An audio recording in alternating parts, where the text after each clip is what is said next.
베이거스 골든 나이츠가 상승세를 이어가면서 퍼시픽 디비전 선두 자리를 위협하고 있습니다. NHL 한 주간의 동향을 NHL 하덴낫에서 알아보겠습니다. 2019 채널 원컵에서 스웨덴이 최종 성적 2승 1패로 우승을 차지했습니다. 러시아와 핀란드, 체코가 함께했던 이번 대회를 정리해보겠습니다. 우리나라 남자 아이스하키 대표팀이 유로 아이스하키 챌린지 헝가리 대회에서 벨라루스, 우크라이나, 일본을 상대하며 최종 3위를 기록했습니다. 아시아리그 아이스하키는 이번 주부터 재개되는데요. 대명 킬러웨일즈와 안양한라의 주말 2연전이 관심을 모으고 있습니다. 국내 최초 국내 유일의 아이스하키 팟캐스트 비하인드넷 225회 시작합니다.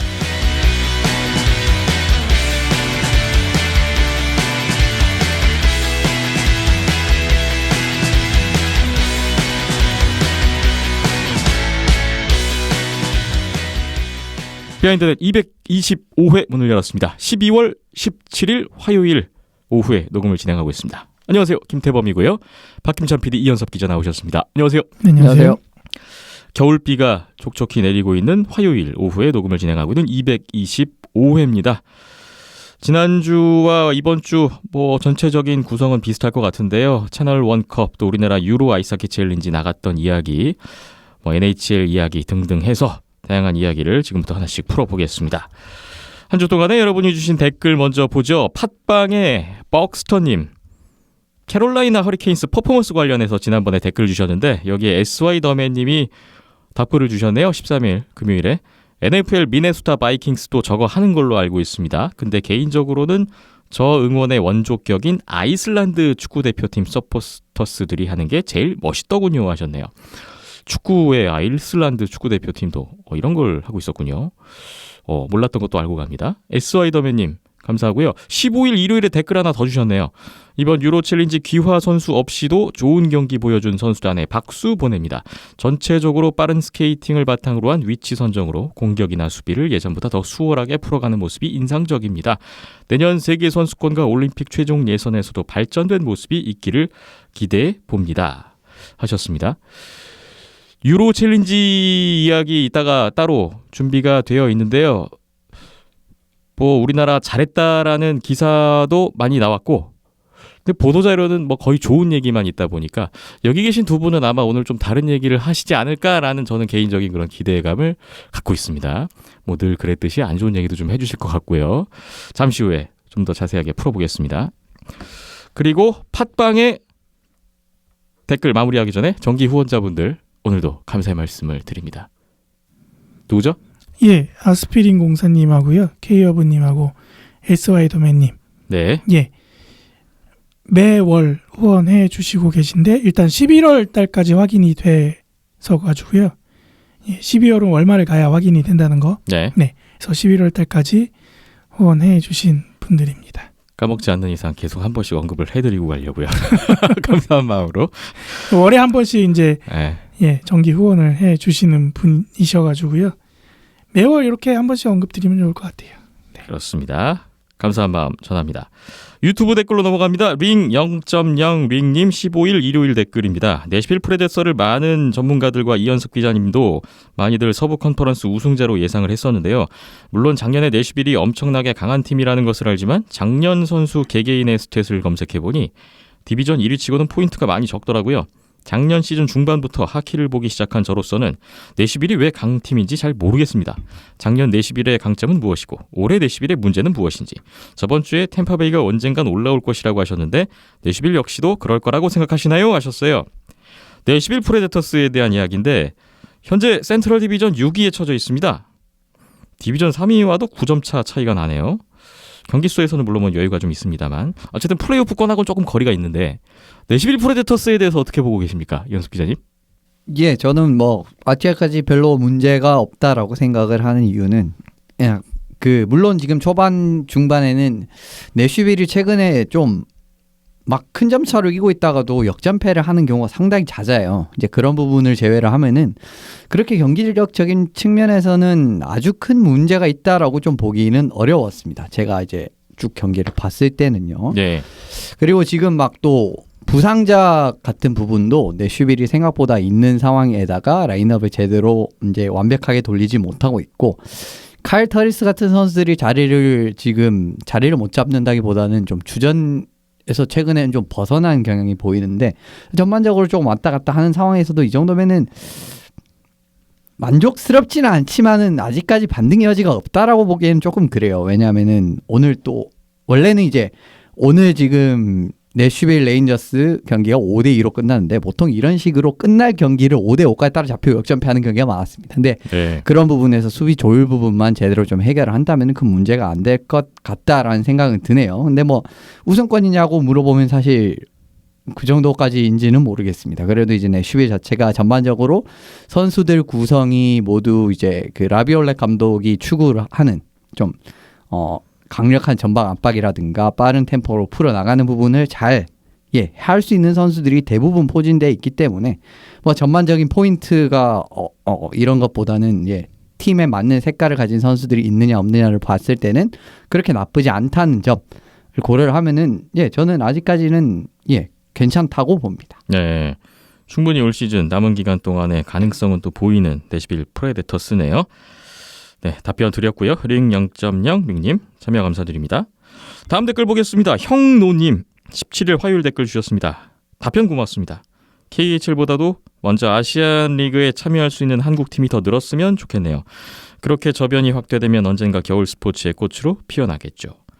지난주에 KHL에 우리나라 팀이 뭐 진출할 수 있느냐 뭐 이런 댓글 주신 거에 대한 답변에 대한 반응 주셨고요. 댓글 이어주셨습니다. 제가 하이라이트 영상을 보다 궁금해서 그런데 혹시 꼴리캠이 있으면 어떨까 해서요. 고프로로 중계용보다는 녹화용으로 사용하면 더 좋은 화면들이 나올 수 있지 않을까요? 물론 이것도 돈과 연관이 되네요. 늘 수고가 많으세요 하셨습니다.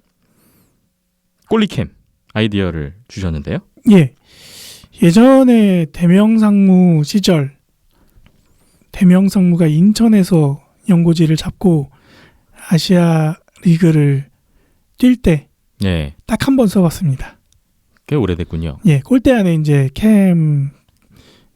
액션 캠이라고 하죠. 조그만한 캠을 넣고 하는 건데, 그때는 뭐 이렇게 그런 카메라 장비가 뭐 경기장 내나 경기장에 붙어 있는 것들에 대한 규정이나 뭐 제재가 그렇게 정립이 안 돼 있을 때여서 한번 시도를 해봤었고요. 여러 가지 물론 돈 문제가 가장 크기도 한데 현재 상황에서는 거쳐야 될 관문들이 너무 많습니다. 일단은 제가 알고 있기로는 IHF 세계 선수권이나 그런 굵직굵직한 대회에서 주최 측에서 각 팀과 주최 측과 그런 협의가 진행이 되는 경기들 외에는 안 되는 걸로 알고 있거든요. 마찬가지로 아시아리그도 아시아리그 연맹이나 각 구단이나 그다음에 심판진 쪽이나 그런 경기 운영과 관련해서 직접적으로 연관이 될 수 있는 장비들이다 보니까 그런 부분에 대해서는 거쳐야 할 과문이 많은데 부정적인 게 현실이고요. 협의 과정도 필요하고 규정도 그렇죠. 거쳐야 되고 만약에 캠코더가 깨지거나 부서졌을 때 그 딜레이 되는 경기들 걱정들도 더 많이 하시는 것 같고요. 그런 부분도 있고 또 현실적으로는 지금 저희가 대명 킬러 웨일즈 중계를 하고 있잖아요. 중계하다가 카메라 설치하러 내려갔다 와야 되는 거를 제가 해야 되는데 그러기엔 현실적으로 시간적으로나 많이 어려움이 있습니다. 녹화용으로 따로 그 골대 안에 설치하는 것도 이게 웜업 때 설치해 놓으면 안 되잖아요. 깨지기 십상이니까. 그렇다고 골대가 여러 개 있는 것도 아니고. 그러면은 웜업 끝나고 경기 시작하기 전 20분 동안에 골대 안에 카메라 양쪽에 설치하고 올라와서 중계 준비하고 시작해야 되는데 그게 현실적으로는 시간적으로 많이 어렵습니다. 그렇다고 다른 사람 내보내기에는 그렇게 세팅하고 준비할 수 있는 인력도 없고요. 그게 1인 미디어라는 한계점이고요. 그런 좋은 퀄리티를 뽑아내려면은 대형 방송사가 와서 중계를 해주면은 가장 좋고요. 그만큼 퀄리티를 뽑아낼 수 있는 거니까요. 말씀 들어보니까 대형 방송사가 해도 뚫어야 할 관문들이 있고 이래저래 현실적으로 어렵다. 대형 방송사가 한다고 하면 해줄 수도 있을 것 같아요. 왠지. 좀 더 협의가 쉽나요? 저라서 안 되는 걸 수도 있고요. 여러 가지로 어려운 부분들이 있고요. 물론 그런 그림이 있으면 정말 좋죠. 하이라이트 장면에 그런 우리가 흔히 봐오는 그 골대 안에서의 그런 골리 움직임이나 골 장면들을 멋지게 담아내는 것도 저도 하고 싶고요. 근데 현실적으로는 아직까지는 좀 어려움이 많이 따라간다라는 것 해 주셨으면 좋겠고요. 그거에 대한 자산책이 이제 골대 뒤에 설치를 해놓는 그 그림이고요. 예. 네, 일단은 그걸로 만족을. 좋은 화면 나올 수 있습니다. 네. 좋은 의견 주셨는데 이래저래 현실은 그렇습니다라는 답변으로 마무리를 해야 될 것 같습니다. 네, 그렇습니다. 형도님 감사드리고요. 오리지널 백패커님 댓글 주셨습니다. 오늘 댓글 주셨네요. 유튜브를 통해 유로 챌린지에서 선전하는 한국 대표팀의 모습을 잘 보았습니다. 귀화 선수를 제외한 새로운 대표팀이 일본 팀과 우크라이나 팀을 꺾고 벨라루스와도 대등한 경기를 보여줘 기대 이상의 성과를 올리지 않았나라는 생각이 들었습니다. 이번 대표팀의 새로운 선수들도 많이 승선했는데 아쉬웠던 점은 유니폼에 선수 이름이 없어 눈에 익은 몇몇 선수들을 제외하곤 선수들 구분이 어려웠습니다. 혹시 이번 3번의 경기에서 득점을 올렸던 선수들 리스트를 알 수 있을까요? 젊은 대표팀 선수들 중에 눈에 띄는 선수는 누가 있었나요? 이호성, 남이두, 송영철, 최진우 등 수비수들의 활약은 어떻게 보시는지요? 라고 하셨습니다. 유로 챌린지 보신 소감인데 득점 리스트는 어디서 볼 수 있는지 이거 사실 찾기가 쉽진 않은데 이거 한번 링크로 걸어드릴 수 있습니까? 저희 댓글창에 그 한번 링크 한번 주신 것도 본 걸 기억하는데. 네, 제가 답글로 링크를 걸어놓도록 하겠습니다. 기록을 볼 수 있는 사이트 링크는 걸어드리도록 하겠고 정리는 이따가 김태범 캐스터가 다 해주실 거예요. 누가 골 넣었는지. 네. 눈에 띄는 선수 누가 있었냐? 수비수들 활약 어떻게 보셨냐? 이 질문에 대한 답변은 간단하게 하고 넘어가죠. 왜 답변이 없을까요? 제가 할게요. 네. 두루두루 괜찮았고요. 좋았다 나빴다라고 평가하기에는 선수들의 개개인의 테스트 성격이 강했다라고 생각이 들고요. 그리고 지금 귀화 선수들 디펜스 자원이 많죠. 귀화 선수들 내지는 김원준 선수도 군대 갔고요. 어느 정도 이제 세대 교체를 지난 시즌, 지지난 시즌까지는 그래도 세대 교체가 좀 멀리 있지 않나라는 생각이었는데 이제는 좀 코앞에 다가왔다라는 생각도 들게 됐고요. 그런 부분에 있어서는 차근차근 진행되고 있다. 그런 일환의 대회였다라는 생각이었고요. 네. 적응해 나가겠죠. 적응해 나가야 되고요. 여기까지입니다. 네. 부가적인 이야기는 이따가 또 딸려 나올 것 같습니다. 이 선수들이 언급이 될 것 같고요. 잠시 후에 또 이야기를 나눠보죠. 오리지널 백패커 김후영님 댓글 감사합니다. 마지막 댓글 페이스북입니다. 남은킴님 15일 일요일 댓글 주셨습니다. 이번 주도 감사히 잘 들었습니다. 소식이 많네요. 너무 많아서인지 돈체리 할아버지 소식부터 빌 피터스, 갈굼 학대 및 인종차별 문제, 이어 줄줄이 잘려나간 감독들 등 여러 소식이 다뤄지지 않은 것 같습니다. 해가 가기 전에 한번 제대로 정리해 주시면 어떨까요? 하셨고요. 그리고 킹스. 왜 비슷한 상황에 다른 팀이 더 있을지 모르겠습니다. 킹스는 그냥 NHL과 AH의 차이가 얼마나 큰지를 보여준다라고 밖에 할 수 없을 것 같습니다. 작년부터 킹스는 노수에 가는 역전의 용사들 몇 명의 AHL 레벨에서 좀 두각을 보이는 신예들로 가득한 유사 NHL 팀에 불과하다고 봅니다. 그래서 이런 맥락에서 드리는 질문이 하키, 특히 NHL 레벨에서 감독의 능력과 역량이 얼마나 크다고 보십니까? 몇 년 전부터 잘리고 교체된 감독들 보면 최소한 NHL이라는 탑 레벨에서는 감독의 역할이 지극히 제한적인 게 아닌가 하는 생각이 듭니다. 예를 들어 맥클라렌이 데자댕보다 더 훌륭한 감독이라는 건 저도 동의합니다. 그러나 지금 재료, 노쇠한 베테랑, 더딘 성장세 유망주와 기대주들, 여기에 몇 년째 실패하고 있는 트레이드 및 영입 등등 이런 지금 재료로 그가 할 수 있는 게 뭐가 있을까요? 오래 잘린 감독들과 새로운 사람들을 봐도 과연 그들이 잘린 사람들보다 더 나은 선택인지 저는 잘 모르겠습니다. 지금 드는 생각은 잘 나가는 팀이 리빌딩 시기를 놓치면 어떤 재앙이 닥치는지 LA나 시카고가 보여주고 있는 게 아닌가 싶네요. LA의 경우 서터가 잘리기 전에 그 시절이 바로 리빌딩의 시기였다고 생각합니다. NHL 같은 탑 레벨 빅리그에서 결국 가장 잘 나갈 때가 쇄신의 시기가 아닐까 하는 생각이 듭니다. 우리의 인생도 삶도 다 그렇지 않을까요? 즐겁고 평안한 연말연시 되세요 라고 댓글을 마무리해 주셨습니다. 소식이 되게 많은데 저희가 항상 시간 관계상 정해진 한도 내에서 하다 보니까 다 다루지 못한다는 점이 있고요. 그 점은 헤아려 주셨으면 좋겠습니다. 저희가 뭐 NHL만 1시간 반, 2시간 하면은 물론 좋겠지만 아직 뭐 여건상 그렇게 되지가 않기 때문에 아이스하키 전반적인 내용을 또 국내 이야기 포함이 돼 있어서 그렇다는 점 좀 이해를 부탁드리겠고 킹스 이야기 쭉 주셨어요. 근데 질문은 중요한 건 하키에서 특히 NHL 레벨에서 감독의 역량과 능력이 얼마나 되느냐 이거에 대한 좀 의견을 물으셨어요. 저는 굉장히 크다라고 생각을 하는 사람 중에 한 명입니다. 생각보다 이제 전력이 안 좋다라고 하더라도 이제 전반적으로 전술을 잘 짠다든지 선수들에 대한 파악이 잘 돼 있으면은 그 안 좋은 것보다는 훨씬 더 좋은 성적을 낼 수가 있어요. 그리고 이제 아이스하키라는 게 기본적으로는 굉장히 운이라는 게 굉장히 크게 작용하는 스포츠인데다가 상향 평준화가 생각보다 진짜 잘 돼 있는 그 경기예요. 그러니까 리그예요. 그렇기 네. 때문에 NHL도 이제 마찬가지라고 말씀을 드릴 수가 있고 그러다 보면 이제 또 뭐 작년에 이제 콜럼버스 같은 결과가 또 나오는 겁니다.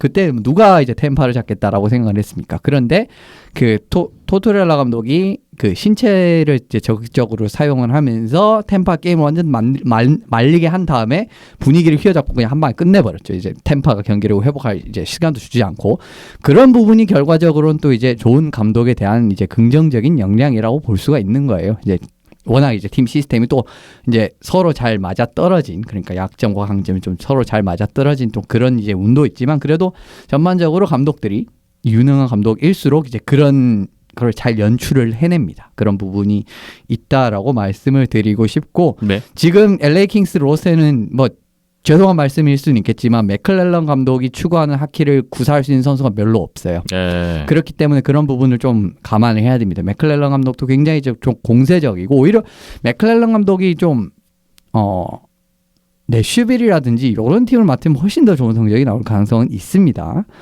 그런데 지금 전반적으로 예를 들면 지금 LA가 스케이팅 스피드도 그렇게 빠른 팀이 아니고 체커 유형 선수들만 그냥 잔뜩 있거든요. 뭐 이런 상황에서는 말씀하신 대로 지금 성적이 낼 수가 없는 거고 어떤 감독이 와도 사실 그렇게 좋은 지금 로스터로는 크게 좋은 결과를 기대하지를 않을 거예요. 그래도 그나마 없는 살림에 뭐 조금 그리고 뭐 한 올해 정도는 희생을 할지라도 뭐 내년 후년 좀 기약을 한다면은 맥클렐런 감독을 선택한 자체는 그렇게 나쁜 선택은 아닌 것 같고요. 네. 이제 앞으로가 중요하죠. 어느 선수들 어떤 선수들을 모으고 뭐 예를 들어 이번 트레이드 데드라인에 뭐 어떤 선수들을 어려운 상황이지만 누구를 좀 트레이드를 해와서 또 미래를 좀 다지고 아니면 좀 뭐 중간 직전감 같은 선수를 좀 데려와서 채우든지 이런 식이 좀 중요하다고 봅니다. 또 그리고 감독 같은 경우는 결과적으로는 팀 선수들이 얼마나 자신의 감독 스타일에 맞는가 그 내용이 이제 방금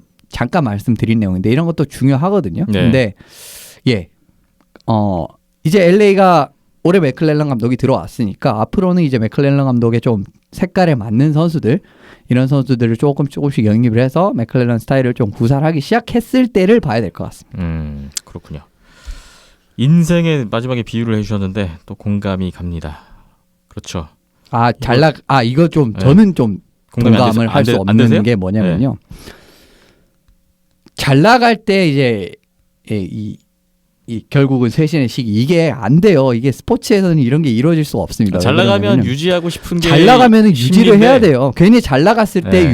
유지를 안 하고 싹 바꾸자 이랬다가 망해버리면은 이건 진짜 답이 없습니다. 음, 그리고 그 사람들도 그 이제 구단의 어떻게 보면 책임자라든지 감독 이런 사람들도 결국 자신 목이 걸린 문제예요. 그런데 성공을 하고 있는 팀을 싹 갈아서 그 다음 연도에 꼴등한다. 이러면은 그냥 잘리는 거거든요. 네. 그런 부분. 그렇기 때문에 이 잘 나갈 때 쇄신의 시기 이거는 스포츠에는 좀 어렵지 않나라는 생각이 듭니다. 뭐 잘 나갈 때 마냥 안주하지 마라. 그거는 뭐 쇄신을 뭐 준비하는 정도는 할 수 있지 않을까 싶네요. 그거는 그렇죠. 근데 이제 적극적으로 쇄신을 노리기엔 너무 리스크가 크지 않나. 그리고 그 리스크는 결국 그 어떻게 보면은 그 직접 구단을 이끌어 나간 사람들의 결과적으로는 그 책임론이 직업 예. 이제 얼마 직업 유지할 날아갈 수 수 있는가. 있으니까. 그렇죠. 예. 그런 것도 관련이 있기 때문에 왜 바꿨어? 정말 어려운 그런 얘기 나올 수 이야기가 아닐까 있으니까요. 싶습니다. 예. 그렇습니다. 평안한 연말연시. 네. 남은 김님도 마찬가지고요. 청취자 여러분도 즐거운 연말연시가 되셨으면 좋겠네요. 인사까지 감사드리겠습니다. 참여해주신 분들 모든 분들께 다시 한번 감사를 드리겠고요. 잠시 후에 NHL 하덴 낫부터 출발을 해 보겠습니다. 연습 기자님 저지 보이시죠? 예, 예고가 되고 있습니다. 잠시 후 NHL 하덴 낫으로 들어갑니다.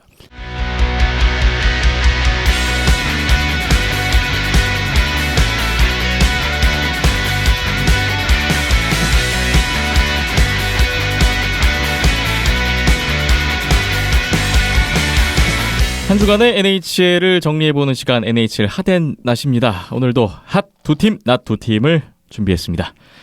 오늘 피츠버그 펭귄스의 저지를 입고 오셨는데 예, 피츠버그 이야기가 나온다는 이야기죠. 나옵니다. 네, 오늘은 누구의 저지인가요? 예브게니 말킨 선수입니다. 네. 뭐 어떻게 보면은 지금 뛰고 있는 선수들 중에 좀 약간은 뭐 좀 과대평가된 부분도 있고 과소평가된 평가절하된 부분도 있는 그런 선수인데 뭐 크로즈비가 없으면은 약간 뭐 조금 그렇지 않나? 크로즈비가 없었을 때도 정말 이렇게 잘할 수 있을까라는 이야기. 그리고 뭐 아니면은 크로즈비가 있어도 이제 어떻게 보면 원투펀치 센터 원투펀치로 어쨌든 리그 최강급의 모습을 보여줬다라는 어떻게 보면 좀 의견이 좀 양분되는 예 그런 선수인데 어쨌든 제가 생각했을 때 NHL 좀 역사에 남을 만한 선수 중에도 한 명이지 않을까 싶어요. 네. 피츠버그 펭귄스의 저지를 입고 오늘 진행을 하는 NHL 하덴 낫인데 핫 첫 번째는 피츠버그는 아닙니다. 피츠버그를 제치고 베이거스 골든 나이츠가 오늘 핫 메인을 차지했습니다. 사실 이번 주 핫을 좀 꼽기가 어렵습니다. 다들 좀 고만고만해가지고 뭐 특출나게 이렇게 막 치고 나가는 팀은 없었어요. 그렇습니다. 그래서 이제 그 중에 그래도 조금 더 괜찮았거나 좀 긍정적인 신호가 보였던 두 팀을 뽑았어요. 네. 베이거스 골든 나이츠의 지난주는 어땠습니까? 12일 세인트루이스전 2대4 패배, 13일 댈러스전 3대2 연장승, 15일 밴쿠버전 6대3 승리를 했네요. 네. 뉴욕 두 팀에게 연패를 했었잖아요. 특히 레인저스전 0대5 완패. 그 충격을 또 어느 정도 최근 벗어나고 있는 베이거스 골든 나이츠인 것 같습니다. 어떤 부분이 좋았나요? 확실히 좀 라인 분산의 성공 이런 부분은 좀 높게 평가를 하고 싶습니다. 사실 베이거스 골든 나이츠라고 하면은 1, 2라인이 굉장히 좀 수비력까지도 갖추고 있고 역습 전개 부분이 뛰어나다라는 이제 강점이 있어요. 마르체소, 카를손 그리고 스미스. 2라인에는 스테스니, 스톤, 패처레티 이렇게 3명이 네. 있는 탑 6가 정말 아주 뭐 다른 팀들이랑 비교를 해도 예 손색이 없을 정도로 좋은 선수들에다가 갤런트 감독의 이제 체제까지도 완벽하게 딱 들어맞는 스타일의 선수들이에요. 그런 선수들이 들어오면서 큰 경쟁력으로 지목이 됐었고 시즌 초반 실제로 이런 모습이 많이 나왔습니다. 근데 시즌 중반 들어와서 조금 이제 두 라인 모두 이제 득점력이 좀 떨어지기 시작하고 전반적으로 조금은 헤매는 느낌이 들기 시작을 했어요. 그런데 베이거스가 최근에 워싱턴으로부터 챈들러 스티븐슨 선수를 영입을 했습니다. 네. 근데 이 선수가 어떻게 보면은 워싱턴에서는 그렇게 잘 나오지 못하면서 기량은 괜찮은 선수임에도 불구하고 잘 나오지 못하는 선수. 이 선수가 제가 알기로는 그 예전에 도호쿠 프리블레이저스 뛰었던 로건 스티븐슨 선수 사촌인가 그럴 겁니다 아마. 그런데 이번에 어쨌든 베이거스로 넘어갔어요 트레이드로. 그런데 네. 갤런트 감독이 스티븐슨 선수가 참 마음에 들었는지 2, 3라인 조합을 바꿀 정도로 그러니까 지금 챈들러 스티븐슨 선수를 2라인 센터로 쓰고 있습니다. 그러니까 스테스니 선수 자리에 넣는다는 건데 예. 요 기용이 주요를 하면서 좀 팀의 큰 경쟁력이 되고 있네요. 어떻게 보면은 스티븐슨 선수가 워싱턴 시절부터 활동량이라든가 속도전 이 선수 스케이팅이 진짜 유려합니다. 그러니까 잘 타요. 그러니까 빠르다라기보다는 좀 유려하게 또 속도도 빠르고 생각보다 좀 득점력도 있는 이런 선수이기 때문에 어떻게 보면 진짜 딱 맞는 선수를 잘 데려왔다. 지금 보면 뭐 확장 드래프트 예전에 네이트 슈미트 선수를 딱 이제 워싱턴에서 집어온 수준으로 잘 데려온 선수가 아닌가 싶고 결과적으로 베이거스의 좀 적응 문제도 일어나지 않으면서 스테스니 선수를 또 3라인에 쓴다는 건 3라인의 경쟁력도 올라간다는 거거든요. 그러면서 1, 2, 3라인을 좀 최근에 잘 살리고 있다라는 것 그리고 라인 분산책이 성공으로 돌아갔다라는 겁니다. 챈들러 스티븐슨 선수가 들어오면서 라인 분산 조정이 주의하고 있다라는 말씀을 일단 주셨어요. 지난주에 좋은 성적에 또 돋보였던 선수들이 있을 텐데 어떤 선수들이 가장 있었습니까? 맥스 패처레티 선수가 제일 이제 눈부신 활약을 했죠. 최근 3경기만 놓고 본다면은 이번 주에 어떻게 보면 NHL 3스타 퍼스트타에도 선정이 됐거든요. 네. 활약이 정말 눈에 띄고 3경기에서 7포인트를 올렸는데 4골입니다. 정말 대단한 골. 그리고 댈러스전에는 연장 결승골까지도 포함이 돼 있네요. 스톤 선수와 함께 어떻게 보면은 패처레티 선수가 지금 베이거스에서 제일 꾸준하게 잘하고 있는 선수라고 할 수 있어요. 그러니까 쭉 그냥 별 못했던 적도 없이 쭉 잘하고 있는 그런 모습을 보여주고 있는데 최근 들어 앞서 말씀드렸듯이 베이거스가 조금 득점에서 좀 고전한 어떻게 보면 베이거스가 리그 원년에 이제 기억을 좀 되살펴 보시고 리그 첫 1년 2년 차를 생각해 보시면은 골을 넣는데 그렇게 고전하는 팀은 아니었습니다. 그런데 네. 최근에는 좀 공격에서 좀 침체된 경기가 많이 나오면서 경기가 어려워지는 그런 상황이 많이 나왔었는데 좀 이런 상황에서 베이거스 입장에서 패처레티 선수가 완벽한 활약을 해준다면 그것도 반가운 소식은 없죠. 맥스 패처레티 선수가 지난 3경기에서 가장 눈길을 끄는 활약을 펼쳤던 베이거스 골든 나이츠였고요. 퍼시픽 디비전 2위입니다. 1위 애리조나의 1점 차까지 바짝 따라붙은 상황입니다. 핫 두 번째 팀으로 넘어가 보죠. 피츠버그 펭귄스 이제 나옵니다. 그렇습니다. 근데 말킨 선수 이야기를 하려고 하는 건 아니고요. 네. 어쨌든 그 부분 조금 더 말씀드리겠습니다. 12월 10일 날 몬트리올 1대4 패배 별로 안 좋았어요. 12일 콜럼버스전 1대0 승리, 14일 LA전 5대4 슛아웃 승리가 있네요. 네. 몬트리올전 패배가 좀 아쉽긴 한데 그것 빼고는 최근 6경기로 봐도 5승 1패. 그렇습니다. 아주 좋습니다. 잘 나가고 있습니다. 지난 한 주 피츠버그 펭귄스 정리해 볼까요? 트리스탄 자리 선수 골리 이 선수의 활약이 제일 눈에 띕니다. 솔직히 말씀드리면 지금 어떻게 보면 지금까지 피츠버그 펭귄스의 MVP 누구냐 하면은 트리스탄 자리 선수가 제일 먼저 나와야 돼요. 네. 크로즈비 선수가 11월 10일부터 그 스포츠 헤르니아 탈장, 스포츠 탈장이라 부르죠. 그 부상으로 인해서 전력에 이탈을 했습니다. 8주간의 아웃이 이제 결정이 됐었거든요. 12월 10일부터. 그런데 피츠버그 수준이 지금 일정 수준 이상이잖아요. 그게 되는 것은 제가 생각했을 땐 자리 선수 활약 때문이지 않나 싶습니다. 자리 선수가 11월 16일부터 지금까지 10경기를 넣었습니다. 그런데 셧아웃 3번에 세이브 성공 94.1%. 오. 이 정도로 정말 대단한 활약을 보여주고 있고요. 그러면서 이제 꾸역꾸역 잘 막아주니까 피츠버그가 결과적으로는 좀 접전 양상을 계속 어쨌든 끌고 갈 수가 있습니다. 뭐 경기가 어렵든 쉽든 계속 끌고 가면서 결과적으로 승리를 거두는 그런 장면이 많이 나오고 있고, 네. 정말 지금 같은 상황이면 참 좋고, 그리고 이제 앞서 8주 말씀드렸는데 서서히 지금 크로즈비 선수가 한 최근 6일 정도 다시 빙판 연습 재개했다고 하거든요. 그러니까 복귀가 서서히 이제 가까워지고 있다는 건데 아직 아주 가까워진 건 아닙니다. 아직 뭐 설리번 감독이 아직 정확한 복귀는 나오지 않았고 뭐 조금씩 좋아지고 있다라고 이제 이런 식으로 인터뷰를 했기 때문에 네. 자리 선수가 이렇게 버텨주면서 조금 버티면서 부상 선수들 한두 명씩 복귀를 하면은 확실히 좀 분위기 바꿀 수 있겠죠. 시드니 크로스비의 부상 이탈이라는 악재를 잘 극복을 해 나가고 있고요. 트리스탄 자리 골리의 활약이 또 주목되고 있습니다. 한 가지만 더 보죠. 역습의 속도 부분은 이거는 뭐 피츠버그 언급할 때마다 말씀을 드리는 건데 올해도 유효하다라는 걸 말씀을 드리고 싶어서 또 한 번 언급을 드리는 겁니다. 스피드. 네. 그렇습니다. 이 사실은 어떻게 보면은 좀 역습을 꾸려 나가는 느낌이 이제 어떻게 보면은 그런 전술 같은 부분이 참 피츠버그는 정말 최적화되어 있습니다. 모든 선수들이. 네. 그렇기 때문에 어떤 라인에서도 좀 확실한 역습 상황만 조금 한번 아무리 게임이 어려워도 한두 번 정도 찬스에서 그냥 그 골을 넣고 결과적으로 득점을 해낸다면은 굉장히 게임 유리하게 좀 풀리는 감이 없지 않아 있거든요. 그래서 조금 빈틈을 보여줘 속도전 이런 부분을 위시해서 또 그리고 결정력은 올해도 괜찮아요. 이제 전체 리그 득점 4위이기 때문에 또 자리 선수가 잘 버텨주는데 팀은 어쨌든 골 넣는데 문제가 없기 때문에 더더욱 조금 더 힘이 받는 상황이 나오고요. 네. 결과적으로 앞서 말씀드렸듯이 부상자들이 또 하나둘씩 복귀를 한다면은 확실히 좀 분위기 전환을 할 수가 있습니다. 네. 피츠버그 펭귄스가 자신들의 색깔, 속도 이런 거는 또 계속 유지를 하고 있고 위기를 잘 극복해 나가고 있는 것 같습니다. 앞으로도 기대가 되네요. 베이거스 골든 나이츠와 피츠버그 펭귄스까지 핫 두 팀을 먼저 봤습니다. 이어서 낫 두 팀을 볼 텐데 오늘 낫 첫 번째 팀 어디죠? 에드먼턴 오일러스입니다. 에드먼턴 오일러스가 좀 위기에 빠진 것 같습니다. 퍼시픽 디비전 3위까지 내려와 앉아 있는데 최근 4연패군요. 최근 6경기로 봐도 1승 5패. LA 킹스전 이긴 것 빼고는 지금 안 좋은데 오늘 댈러스하고 경기를 하고 있는 걸로 제가 봤는데요.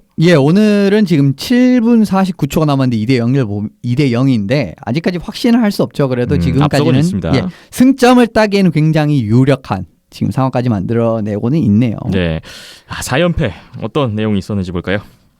이거는 사실 제가 생각했을 땐 좀 리드를 잡고 출발하지 못했던 경기를 했다. 결과적으로 좀 끌려가는 경기를 했다라는 부분도 어느 정도의 영향이 있지 않나 싶은데 미네소타전을 제외를 하면은 모두 상대에게 선제골을 실점을 하면서 좀 끌려갔습니다. 네. 그러면서 어떻게 보면은 아주 좋은 경기력이라고 보기는 어려웠죠. 전반적으로 좀 집중력이 초반에 부족을 했다라고도 해석을 할 수가 있으니까요. 근데 더 아까운 거는 사실 초반에 조금만 덜 느슨했다고 하더라도 경기를 훨씬 더 쉽게 풀어나갈 수 있을 법한 상황이 많았단 말이에요. 왜냐하면은 캐롤라이나전 같은 경우에도 3대0, 0대3으로 지고 있다가 3골 따라잡고 막 이랬단 말이에요. 그러면서 이제 졌기 때문에 어떻게 보면은 조금만 좀 덜 느슨했으면 좀 경기를 훨씬 수월하게 풀어나갈 여지가 많았는데 좀 실패를 하고 말았고요. 결과적으로 4연패라는 최악의 결과까지 이어지고 말았네요. 네, 선제골 실점이 되면서 계속 좀 어려운 경기 양상을 띄었던 부분 에드먼턴으로서는 좀 아쉬웠고요. 또 한 가지 문제가 있었다고요? 저는 수비 커버리지 문제가 사실 또 이번에 좀 많이 부각이 되지 않았나 싶습니다. 이게 사실은 최근 들어서 에드먼턴이 2라인으로 클래프본 선수와 라르손 선수, 스웨덴 2명의 선수를 페어로 이제 묶는 선택을 하고 있는데 예. 이 2명의 선수들이 참 많은 실점으로 연결이 되고 있어요. 수비 지역에서 로테이션에서 커버 문제라든가 이런 부분이 좀 굉장히 이번 4연패 기간에 많이 발생을 했습니다. 그래서 결과적으로 이게 많은 실점이 되면서 굉장히 어려워진 감이 없지 않아 있거든요. 두 선수가 사실 어떻게 보면은 팀의 셧다운 페어나 진배 없어요. 거의 이제 어떻게 보면 상대방이 제일 이제 득점력이 뛰어난 선수들이 나왔을 때 두 선수가 많이 나오게 되는데 물론 뭐 1라인으로 실제적으로는 너스 선수와 베어 선수가 많이 나오긴 합니다만은 그래도 조금 더 이제 까다로운 상대들이 나왔을 때는 아무래도 라르손 선수와 클래프본 선수를 좀 많이 내는 경향이 있더라고요. 그런데 주 득점원이랑 매치됐을 때 계속 이렇게 약점을 노출한다. 사실상 이 셧다운 페어가 좀 무너진다라는 부분이 나온다라는 부분은 앞으로의 순위 싸움에서도 그렇게 긍정적인 소식이 아니고 사실 에드먼턴의 골텐딩은 지금 초반은 기대 이상의 모습을 보여주고는 있지만 다른 팀들과 이제 어떻게 보면은 지금은 플레이오프를 노릴 수가 있잖아요.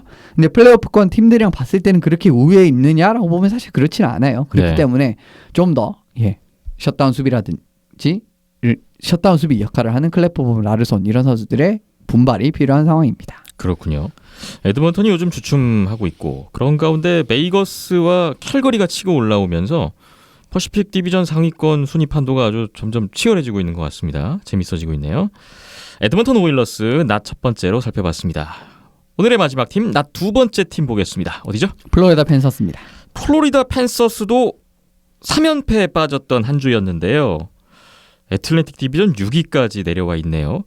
오늘 오타와전은 결과가 나왔나요? 시원하게 오타를 털어먹으면서 분위기 완벽하게 오타와 회복을 했죠. 모약을 먹고 일단 연패는 끊었습니다. 그렇습니다. 6대1로 기억을 하는데 아주 시원하게 아주 털어먹었어요. 그러면서 지금 또 좀 분위기 반전을 2피리어드만 5골 넣는 좀 분위기 반전을 좀 선보였다고 볼 수 있을 것 같고 지난주 읊어드리면은 11 템파전 1대2 패배를 했고 11 아일랜더스전 1대3 패배 14일 보스턴전 2대4 패배를 했습니다. 근소하게 계속 좀 지는 결과가 이어졌네요.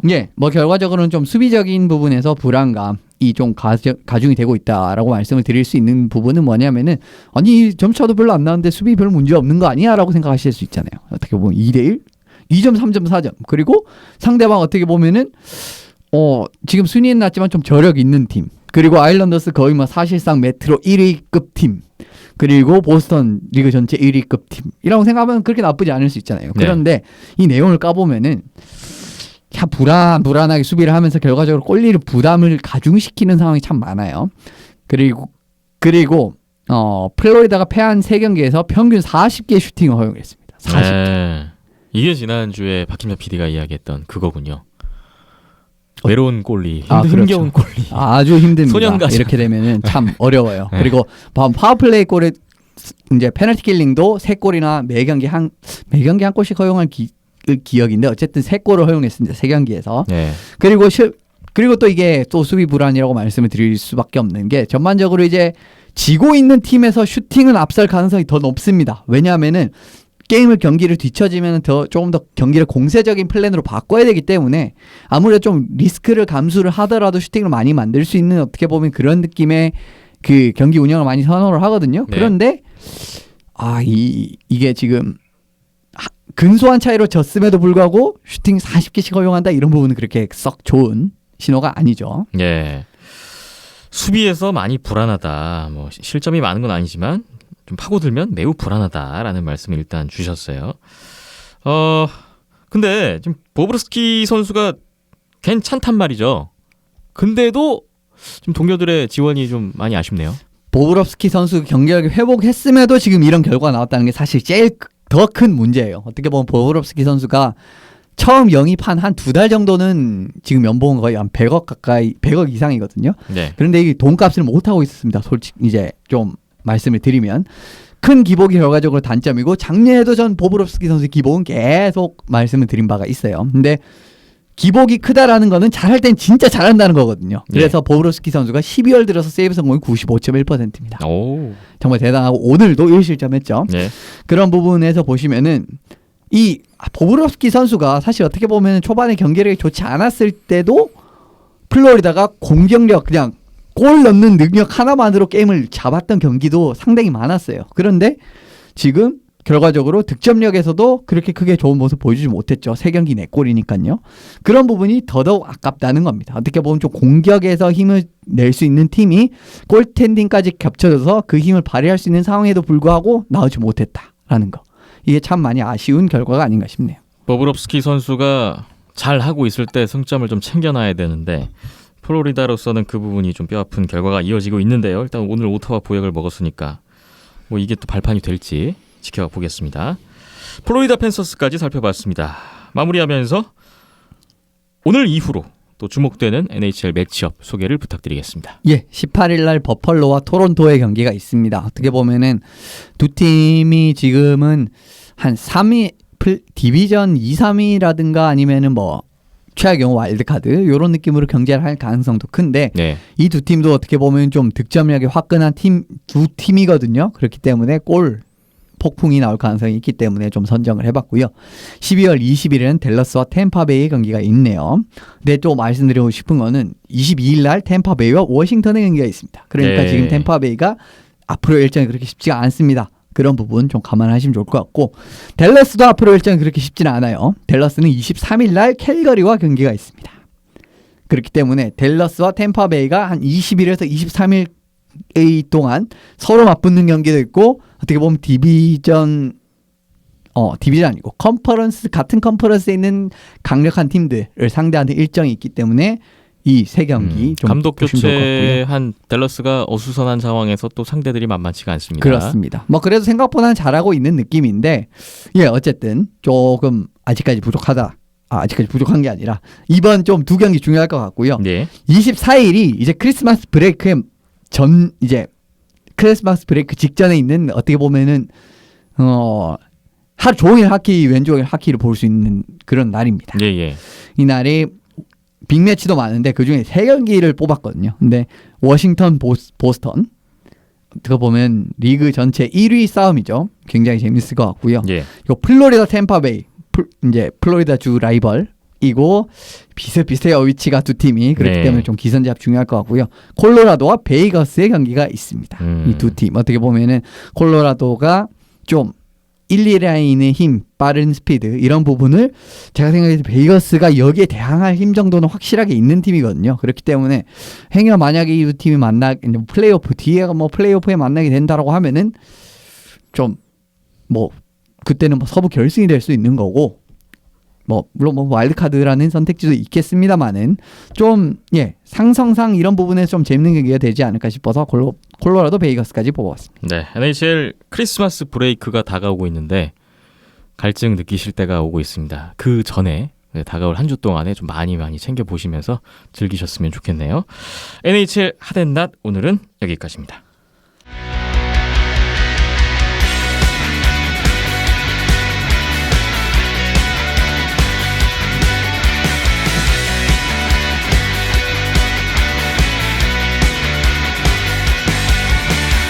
네, 이번에는 2019 채널 원컵 리뷰 해보겠습니다. 지난주에 저희가 프리뷰를 해드렸고 오늘 이제 결과를 살펴볼 텐데 러시아, 핀란드, 스웨덴, 체코 이렇게 4개국이 참가를 했고요. 결과를 보니까 11월 카리알라컵과는 사뭇 다른 결과가 나왔습니다. 야, 결국 뭐 스웨덴이 벼르고 나왔다라는 말씀을 지난번에 주셨는데 그게 발휘가 된 걸까요? 네, 스웨덴의 우승으로 끝난 이번 채널 원컵인데요. 하나씩 정리를 해보죠. 뭐 순위별로 한 팀씩 리뷰를 해보면서 이야기를 나눠보겠습니다. 먼저 스웨덴입니다. 스웨덴이 이번 대회 총 3경기인데 러시아전 4대3 승리, 핀란드전 1대5 패배, 체코전 3대1 승리, 2승 1패, 승점 6점으로 우승을 차지했습니다. 소력했군요. 예, 뭐 서력을 완료를 했다라고 말씀을 드릴 수가 있어요. 근데 제일 큰 부분은 제가 생각했을 때는 부족했던 결정력을 채워줬던 KHL 공격수들의 합류가 제일 크지 않나 싶습니다. 네. 어떻게 보면은 지난 카리알라컵 같은 경우에는 좀 결정력에서 좀 부족한 느낌을 상당히 많이 받았었어요, 실제로. 이제 그런데 그런 부분을 어떻게 보면 KHL에서 이번에 굉장히 좋은 선수들을 많이 차출을 했었는데, 예, 활약도가 상당히 좋았어요. 그러면서 대우승까지 달성할 수가 있었네요. 네. 뭐 주요 선수들 어떤 선수들이 있었습니까? 예, 뭐 개막 뭐 어떻게 보면 득점 로그에서도 굉장히 명백하게 드러나는 부분이거든요. 러시아전 같은 경우에는 페트레손, 스트렌발, 어떻게 이 두 선수는 디나모 모스크바, 소치에 소속된 선수들이죠. 그리고 체코전은 라스무센, 스트렌발. 라스문센 선수는 메탈루크, 스트렌발 선수는 앞서 말씀드렸고요. 핀란드한테 1대5로 지긴 했습니다만은 전반적으로 봤을 때는 작은 빈틈 같은 부분을 파고드는 날카로운 공격력 같은 부분, 결정력 같은 부분이 확실히 아주 그렇게 찬스가 많지 않더라고 하더라도, 그러니까 굉장히 좀 어려운 찬스라고 하더라도 그냥 쉽게 골을 넣는 이런 부분에서도 많이 나왔기 때문에 좀 훌륭했다라고 말씀을 드릴 수가 있을 것 같네요. 예. 그리고 뭐 그 외에 또 KHL 리거들 돋보이는 선수들이 있었죠. 예, 뭐 사실 어떻게 보면은 앞선과 상통한 부분인데 스웨덴이 결과적으로 1, 2라인에 KHL 선수들, 좋은 선수를 전면 배치하는 라인업을 썼습니다. 이번에 네. 세 경기 모두. 스트렌발, 융, 페에르비, 그리고 융 선수는 지금 아드미랄의 거의 에이스라고 가까운 선수라고 할 수 있고, 페에르비 선수는 로코모티프에서 지금은 거의 또 에이스급 선수라고 할 수가 있습니다. 이렇게 1라인, 그리고 라스무센, 페테르손 선수를 2라인으로 내리면서 예, 라인업을 짰는데 결과적으로 1, 2라인에서 굉장히 이제 득점 라인에 걸맞을 만한 힘이 발휘가 되면서 네. 2승을 챙길 수가 있었다라고 요약을 드릴 수가 있겠습니다. 정규승 2번, 결국 이번 대회 승점 6점으로 우승을 차지한 스웨덴이었습니다. 다음 2위 팀 보겠습니다. 러시아가 2위로 끝났는데요. 결국 우승을 못했네요. 예, 못했습니다. 그런 경기를 우승할 수 없어요. 우승하면은 모욕입니다. 이거는. 러시아 경기 결과 정리를 해드리면 스웨덴전 3대4 패배, 체코전 슛아웃 끝에 4대3 승리했고 핀란드전 2대0 승리하면서 1승 1 슛아웃승 1패 승점 5점으로 2위로 끝났습니다. 올해 월챔에서 러시아 경기 안 보려고요. 답답해서 못 보겠어요. 이제. 사실상 진짜 KHL 1군이었거든요. 이번 로스는 진짜 이 다른 말 할 여지가 없는 그런 경기력이었고, 솔직히 말씀드리면 최근 11연승 그 스카 게임 본 딱 그 느낌이었습니다. 답답한데 이겨요? 꾸역꾸역 슛아웃 같은 거 가가지고 선수 개인 딱 역량 딱 나오는 딱 그런 걸 말이를 해줘야 이기는 네. 그런 무드가 대표팀에서도 이어졌다라고 할 수 있었고, 네. 사실상 모든 경기가 한 점 차 승부였습니다. 그렇네요. 네. 스웨덴전, 체코전 뭐 두 경기 다 좀 어려운 경기가 아니었나 싶은데 어땠습니까? 이게 참 답답해요. 결과적으로 수비 지역에서 스웨덴전 같은 경우는 수비 지역에서 좀 많은 빈틈을 노출을 하면서 사실 시종일관 끌려가는 경기를 했었습니다. 그러면서 이제 마지막에 결과적으로 에이스급 공격수들이 다다닥 골 넣으면서 이거 어떻게 되는 거 아니야? 하는 줄 안 됐죠. 네. 그러면서 게임이 어려워졌고요. 체코전 같은 경우에 첫 두 골 넣으면서 산뜻하게 출발을 했는데 역전당했어요. 뭐 결과적으로 이기긴 했습니다만은 역전당해서 3골 내리 드르륵 먹히면서 역전을 당했고요. 핀란드전은 1분 만에 한 골 넣으면서 이번에 괜찮겠는데? 라고 했는데 결과적으로 시원하게 달아나지 못하면서 계속 꾸역꾸역 하다가 제가 생각했을 때 안틸라라든가 아니면 뭐 레토네 이런 선수 뽑혔으면 졌을 수도 있습니다. 이 경기도. 그런 부분을 보시면은 참 이게 초반에 이렇게 좋은 출발하고도 게임이 이렇게 어려울 수 있구나. 이거 참 건강에 별로 안 좋은 게임들이거든요. 이런 게임들이. 그렇다면 결과적으로 이현숙 기자님의 그 쿠다쇼프 감독에 대한 물음표는 뭐 유효한 것 같은데요. 예. 네. 뭐 잘라야 된다. 이런 바꿉시다. 지금 바꾸면 좋을 것 같고. 네. 그건데 또 이번에 2등 했잖아요. 그러면서 또 안 바꿀 것 같거든요. 그리고 스카가 자를 수는 없어요. 지금 이 정도로. 그리고 스카가 11연승을 해버렸어요. 11연승을. 네. 이게 또 그런 상황이 나왔고. 네. 라인 자체 짜임새 자체는 그렇게 나쁘지는 않았습니다. 그냥 뭐 스카 보는 느낌이었어요. 근데 선수 기용 과정에서 좀 다소 의문이 남는 기용을 한다라는 부분, 이거는 좀 대표적인 예시가 안드레이 쿠즈멘코라는 선수가 있습니다. 예. 스카.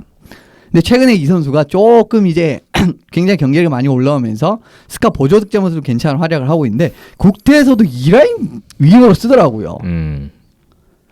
근데 막 밑에 보면은 4라인 세면오프 나오고 3라인으로 3, 4라인으로 막 진짜 막 유능한 선수 자피아로프, 세면오프 이런 선수들이 나오는데 2라인으로 우리 아들 쿠즈멘코 스카 선수니까 쓰고. 본인이 좀 더 잘 아는 선수를 전진 배치하네요. 그렇죠. 그런 네. 부분이 저는 그렇게 좋지 않다라고 봤거든요.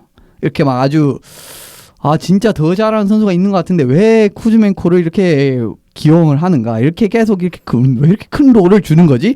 라는 생각이 들 정도로, 물론 뭐 쿠즈멘코 선수가 나쁘다라는 이야기는 아닌데 더 좋은 선수가 있는데 왜 안 쓰냐라는 겁니다. 그리고 라피코프 선수도 반쯤은 양아들 느낌이 납니다. 제가 봤을 때는.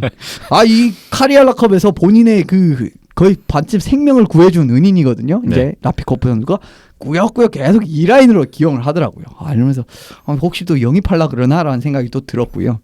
그리고 팀 내 득점왕 활용법 같은 부분에서 좀 답답한 부분이 보인 거는, 시파초프 선수의 활용법은 크리쿠노프 감독이 정말 잘 보여줬습니다. 이렇게만 쓰세요. 디나모 모스크바의 크리쿠노프 감독이요. 그렇습니다. 소속팀 감독. 네. 그리고 실제로 많이 붙었잖아요.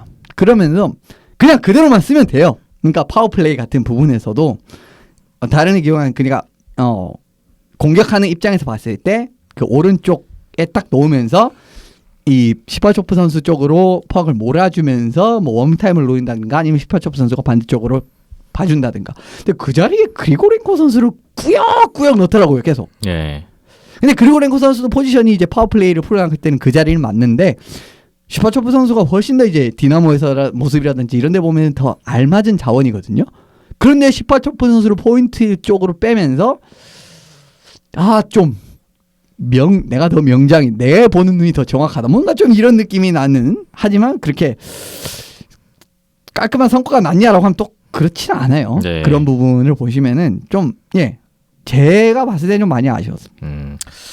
주어진 재료를 가지고 어떻게 운영을 하느냐, 뭐 아까 감독의 역량에 대한 이야기가 또 다시 한번 생각이 나는데, 뭐 쿠다쇼프 감독에 대한 이현숙 기자님의 개인적인 시선은 계속해서 안 좋다라는 것을 이대로라면은 진짜 확인하고 갑니다. 월드 챔피언십 러시아 경기 보이콧 할까 싶습니다. 참 이 답답해서 못 보겠어요. 저는. 그렇군요. 일단 러시아가 우승을 하지 못했습니다. 홈에서. 다음 순위로 넘어갑니다. 핀란드인데요. 핀란드가 3위로 끝났습니다. 이번에도 역시 실험적인 또 명단을 들고 나온 핀란드였죠. 체코전 3대4 연장 패배했고, 스웨덴전 5대1 대승했고, 러시아전 0대2 패배가 되면서 1승 1연장패 1패, 승점 4점 3위의 핀란드였습니다. 뭐 전력면으로 제일 약했습니다만은 야로넨 감독의 역시 수비력 같은 부분, 팀을 짜는 능력은 확실하게 발휘가 됐었던 이번 경기들이라고 할 수 있고요. 러시아전을 제외하면 사실 좀 여러 양상에서 경기를 잡는 능력이 좀 긍정적이었습니다. 1대3으로 지고 있던 체코전도 3피리어드 2골 넣으면서 어쨌든 따라잡았던 부분, 그리고 초반에 좀 기선을 제압하면서 스웨덴을 완벽하게 무너뜨린 부분, 이런 부분은 또 상당히 좋았다라고 할 수 있어요. 어떻게 보면 경기를 잡았다라고 보기보다는 이제 그 경기를 다양한 양상에서 풀어나간 능력이라고 보시면 될 것 같습니다. 네. 이번에 또 안 썼던 선수들을 많이 활용한 핀란드였는데 어느 정도 성과가 나왔습니까? 네, 제가 봤을 때는 아주 그렇게, 어떻게 보면 진짜 이게 뭐 장점이라면 장점이고 단점이라면 단점인데, 야로넨 감독 보면은 어떤 선수가 들어와도 그냥 똑같은 팀 같아요. 진짜 똑같은 팀 같습니다. 그냥 누가 들어와도 비슷비슷한 그 전반적인 그 야로넨 감독의 그 수비 체제가 딱 그대로 유지가 된다라는 느낌을 상당히 많이 받았는데, 네. 이 팀도 확실하게 좀 무리를 할 수 있는 상황에서도 그렇게 큰 무리를 하지 않으면서 전반적으로 아주 어떻게 보면 좀 아주 공세적으로 이제 경기를 풀어나간 팀은 아니었어요. 그래서 이제 전반적인 수비력도 상당히 좀 좋았다라고 할 수가 있거든요. 상대방의 이번 대회에서 3경기에서 평균 26.3개 정도 슈팅밖에 내주지 않았습니다. 그리고 그 러시아를 상대로 슈팅 19개 내줬던 걸로 기억을 해요.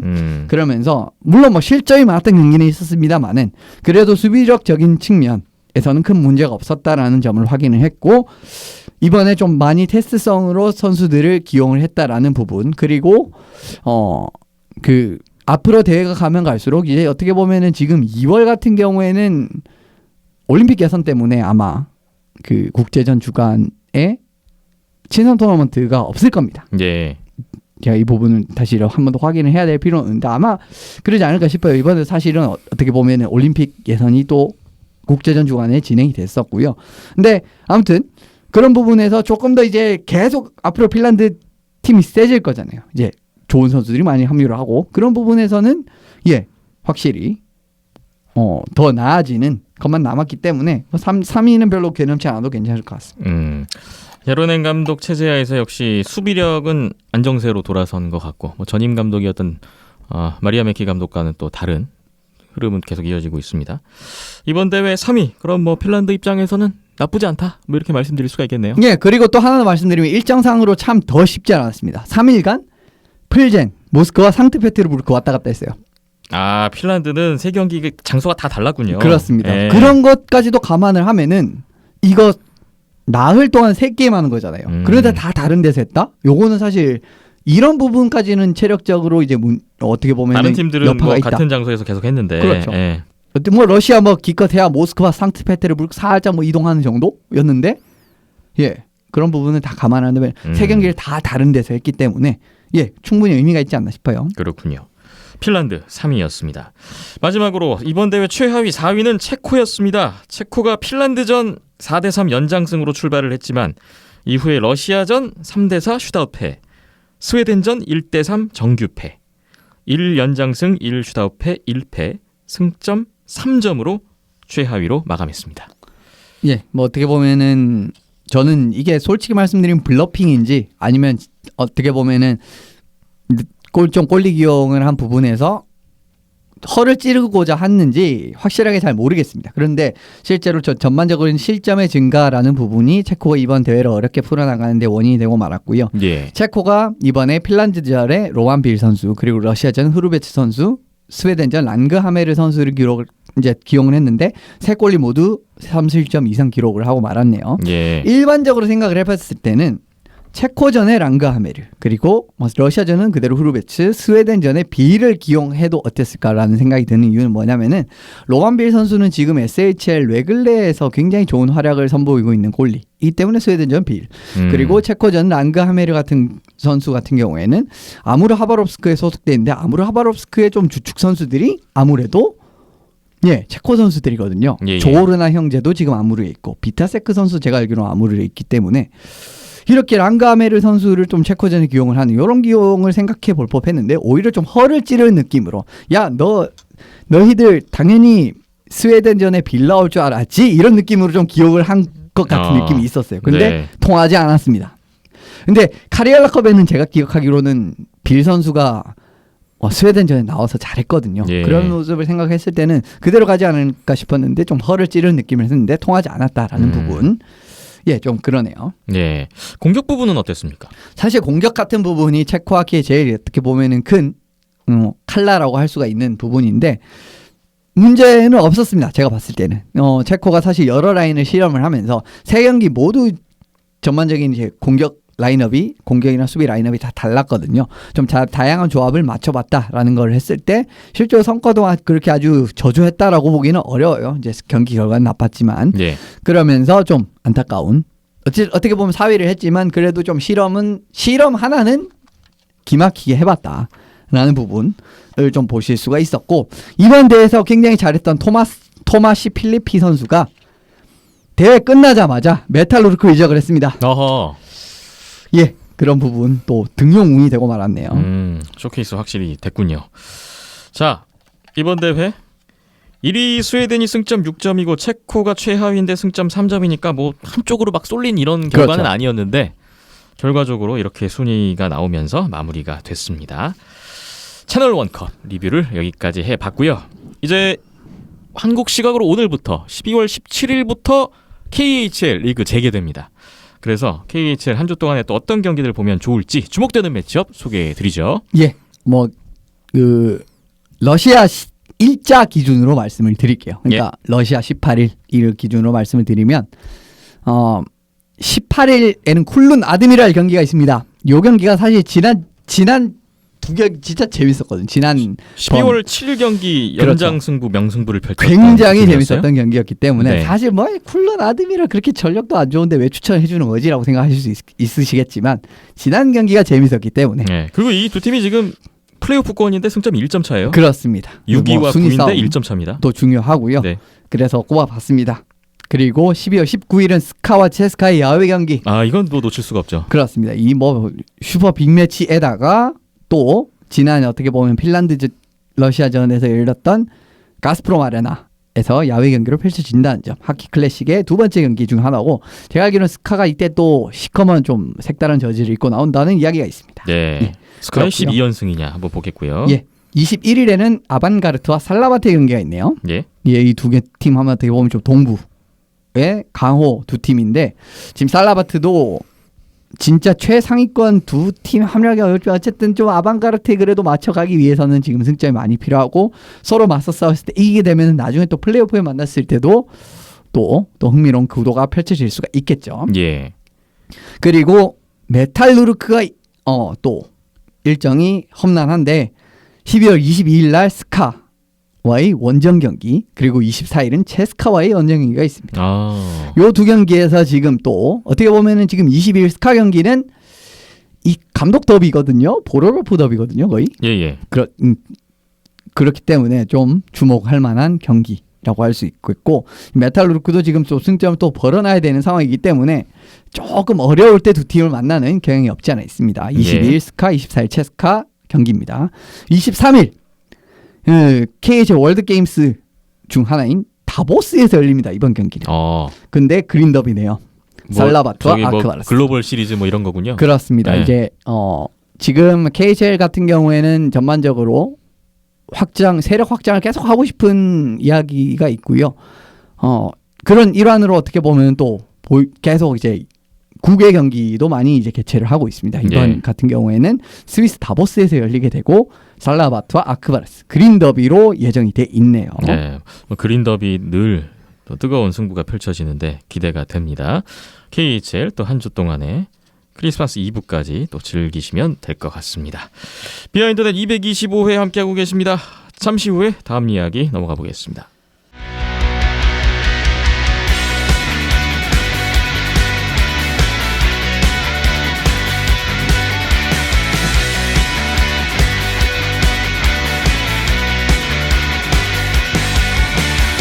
비하인드넷 225회 이번에는 우리나라 남자 국가대표팀 이야기입니다. 2019 유로 아이스하키 챌린지 헝가리 대회에 참가했던 우리나라 남자 대표팀이었는데요. 헝가리 부다페스트에서 현지 시각으로 12월 11일부터 14일까지 4일간 진행됐습니다. A조에 헝가리, 프랑스, 일본, B조에 우리나라, 우크라이나, 벨라루스 총 6개국이 참가를 했었는데 지난주에 저희가 우리나라 대표팀 경기 일정 안내를 드렸는데 나중에 바뀌었죠. 이 우크라이나의 골리 두 선수가 모두 부상을 입으면서 우리나라의 경기 순서가 원래는 우크라이나, 벨라루스 순이었는데 이게 바뀌었습니다. 벨라루스, 우크라이나 순으로 바뀌면서 또 급 변경이 됐었던 일이 있었습니다. 이미 저희가 뭐 댓글로 안내는 드렸는데요. 그래서 오늘 벨라루스전부터 한번 정리를 해보고 어떻게들 보셨는지 이야기를 나눠보겠습니다. 12월 12일 한국 시각으로 밤 12시 경기였는데요. 벨라루스전 골 많이 터졌습니다. 결과적으로 최종 스코어 5대6 연장 끝에 우리가 아깝게 졌는데요. 뭐 1피리어드 초반에 선제골 주고 시작했던 경기였는데 4대3 파워플레이에서 김기성 선수 골로 동점 만들었고 이종민 선수 역전골. 하지만 제프 플랫 선수에게 쇼텐디드 골을 내주면서 동점이 됐던 부분은 또 아쉬웠어요. 우리나라가 2피리어드의 PK 상황 잘 넘기더니 3피리어드 신상훈 선수의 골로 다시 리드를 잡았고요. 하지만 또 제프 플랫에게 동점골을 내줬네요. 3대3. 하지만 48초 만에 다시 이종민 선수 골로 4대3 리드를 잡았고 3피리어드 종료 5분을 남겨놓고 4대3 파워플레이에서 송영철 선수의 골로 5대3 두 골차 리드를 잡았습니다만 마지막을 버티지 못했습니다. 3피리어드 종료 3분을 남겨놓고 예브게니 코비르신 선수의 골로 추격을 받았고요. 3피리어드 종료 직전에 여기서 또 마지막 PK 상황이 있었는데 미하일 스테파노비치 선수에게 파워플레이 골을 내주면서 5대5 동점을 허용했고요. 결국에는 연장도 거의 마지막 다 가서 23초를 남겨놓고 다시 미하일 스테파노비치 선수에게 골든골을 내주면서 재역전패. 너무나 아쉬운 패배로 끝났습니다. 슈팅수 65대 32 벨라루스 많이 앞섰고요. 황현우 선수가 59세이브 6실점 기록했네요. 다음 날 13일에 우크라이나와의 대결에서는 우리가 또 승리로 만회를 했습니다. 이날도 1피리어드 초반에 로마센코 선수에게 선제골 내주고 갔던 경기였는데 46초 만에 빠르게 안진유 선수가 동점골로 균형을 맞췄고요. 1피리어드 가서 코스티코프 선수에게 실점하면서 다시 리드를 내줬는데 2피리어드 중반에 이종민 선수의 파워플레이 골 동점이 됐고 또 2피리어드 끝나기 전에 이총현 선수의 파워플레이 골 역전에 성공한 우리나라였습니다. 3피리어드에서도 이총현 선수의 골이 다시 터지면서 두 골 차로 달아났고 결국 최종 스코어 4대2로 우리나라가 정규승을 거뒀습니다. 이날도 슈팅수는 46대 33 우크라이나가 앞섰는데 우리나라 박계훈 선수가 나와서 이날 44세이브 2실점을 기록했네요. 김상욱 선수가 허리 부상으로 우크라이나전부터 이후 다음 경기까지 결장을 했었습니다. 우리나라가 결과적으로 1승 1연장패 승점 4점으로 B조 2위, 결국은 A조 2위와 3, 4위전을 치르게 됐습니다. 그리고 A조 2위는 일본으로 나왔는데 14일 토요일 밤에 3, 4위전이 일본전으로 치러졌습니다. 이날 신상우 선수의 파워플레이 골이 1피리어드에 나오면서 우리나라가 모처럼 또 선제골을 넣었는데 5분 후에 스즈키 켄토 선수에게 동점골을 내줍니다. 하지만 또 3분 30여 초 뒤에 빠르게 안진희 선수의 골로 앞서갔고요. 2피리어드 중반 가서 20세 이하 대표 강민환 선수의 추가골 그리고 신영윤 선수의 골이 더해지면서 4대1로 달아났던 우리나라였어요. 3피리어드 신상우 선수의 파워플레이 골 멀찌감치 달아나면서 거의 승리 분위기로 갔고요.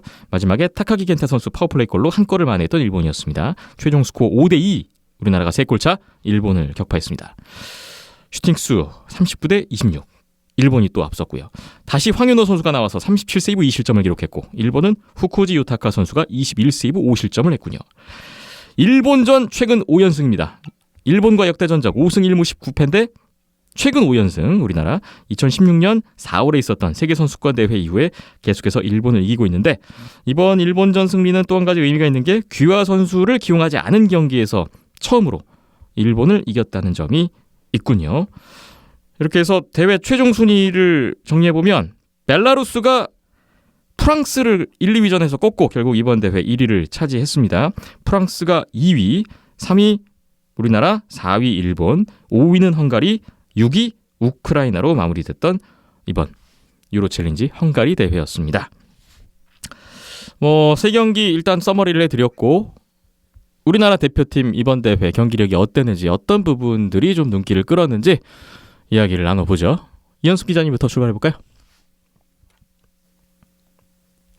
결과는 나쁘지 않았습니다. 분명히 결과는 나쁘지 않았고요. 그래도 전반적으로 제가 이번에 3경기에서 느꼈던 거는 강점은 조금 더 강화되는데 약점은 더 약화됐다라는 겁니다. 네, 지금 어떤 강점, 어떤 약점이 있었는지 궁금해요. 결과적으로 예전부터 이제 우리나라 하키라고 하면은 좀 공격은 확실하게 좀 풀어나가는 능력이 있는데 수비적인 부분에서 어느 정도 좀 문제가 있었다라는 부분, 이런 부분이 있었는데 사실 3경기에서 너무 적나라하게 이런 부분이 나오고 말았죠. 이제 네. 어떻게 보면은 벨라루스가 이번에 로스터가 그렇게 나쁘지 않았거든요. 그럼에도 불구하고 벨라루스 상대로도 벨라루스가 그래도 이제 약점이 있었습니다. 이제 이 팀이 왜 어떻게 보면은 최근에 좀 많이 좀 옛날에 톱 디비전 팀이었습니다만 최근에 좀 많이 고전을 하고 있는지 좀 보여주는 장면이 있었는데 결과적으로 수비적인 부분에서 그렇게 탄탄하지 못했던 부분, 전반적으로 어떻게 보면은 지난 채널컵 러시아급으로 자신 지역에서의 실수 같은 부분이 좀 많이 나왔던 팀으로서의 그렇게 팀력이 전반적으로 높지 않았다는 부분, 이를 잘 공략할 정도의 어쨌든 공격력을 갖추고 있다라는 부분, 이런 부분이 어쨌든 우리나라가 벨라루스전을 잘 풀어낸 이유라고 할 수 있고요. 네. 확실히 우크라이나보다는 일본 어떻게 보면 D1 B급이고 어떻게 보면 D1 A급이라고 쳐도 일본은 어떻게 보면 좀 최근에 운이 안 좋아서 어떻게 보면 조금 더 높게 쳐줘도 D1의 하위권이나 어떻게 보면 D1 B급 팀한테는 좀 이길 수 있다라는 부분, 그리고 실제로 또 골도 2경기에서 4골 5골 넣은 걸 보면은 확실하게 이제 득점을 만들어내는 능력에서 크게 문제가 나오지는 않았습니다. 그런 부분은 또 굉장히 괜찮았던 부분이고, 예. 전반적으로 이제 지난 D1A에서도 어떻게 보면 좀 그 상대방의 빈틈을 잘 쑤시는 그런 모습이 나왔었는데 이번 3경기에서도 마찬가지였어요. 그런 부분은 이제 상당히 좋았다. 또 어떻게 보면은 좀 강점이 강화됐다라고 말씀을 드릴 수 있는 부분이고요. 왜 강화됐냐면은 사실 어떻게 보면은 지난 여러 기아 선수들이 참가했던 때보다는 그 기아 자원들이 빠졌기 때문에 조금 전력이 약화된 상황이라는 점 좀 감안해야 될 필요가 있다라는 부분입니다. 예. 근데 수비적인 부분은 사실은 조금은 만족스럽지 못합니다. 벨라루스전 65. 아무리 이제 거의 2배 가까운 슈팅수 차이가 났죠. 2배 이상이죠. 지금. 그리고 뭐 우크라이나나 D1 B팀을 상대로도 지금 이렇게까지 많은 상대방에게 슈팅을 허용을 한다라는 부분은 그렇게 썩 좋은 그 경기의 운영이 아니에요. 네. 그리고 실제로 어떻게 보면은 사실은 우크라이나나 일본은 확실하게 우리가 조금 더 수월하게, 물론 경기 자체는 괜찮았지만은 근데 이 경기들도 실제로 보셨던 분들이라면 일본전 같은 경우에는 아예 좀 1, 2피리어드를 잘 풀어나가면서 좀 잘 전반적으로 꽤 잘 풀어나가는 경기라고 할 수 있었습니다만은 우크라이나전 같은 경우에는 진짜 막 한 2대2, 3대2 역전 당할 법한 장면들이 꽤 많았어요. 그럼에도 그 어떻게 그걸 딱 넘어가면서 우리는 또 상대방의 또 빈틈을 조금 더 날카롭게 찌르는 그런 느낌이었는데, 이게 어떻게 보면은 조금 더 강한 팀들 상대로 어떻게 보면 이번 D1A가 그렇게 만만치 않은데 이런 팀을 상대로도 뭐 진짜 40개, 50개씩 슈팅을 허용을 한다면은 똑같은 결과가 나올 것인가? 라는 이 근본적인 좀 물음표가 있고, 또 수비가 또 약해졌다라는 부분은 3분 전까지 2골 차이 리드를 잡았는데 5분 전까지 그거를 못 지켰다라는 겁니다. 예. 그런 부분도 역시 좀 수비적인 부분에서 좀 문제점이 드러났다는 장면이라고 직접적으로 언급을 드릴 수 있는 부분이고요. 이 말씀으로 아까 댓글에서 나왔던 우리나라 수비력에 대한 답변이 될 것 같습니다. 그렇습니다. 그리고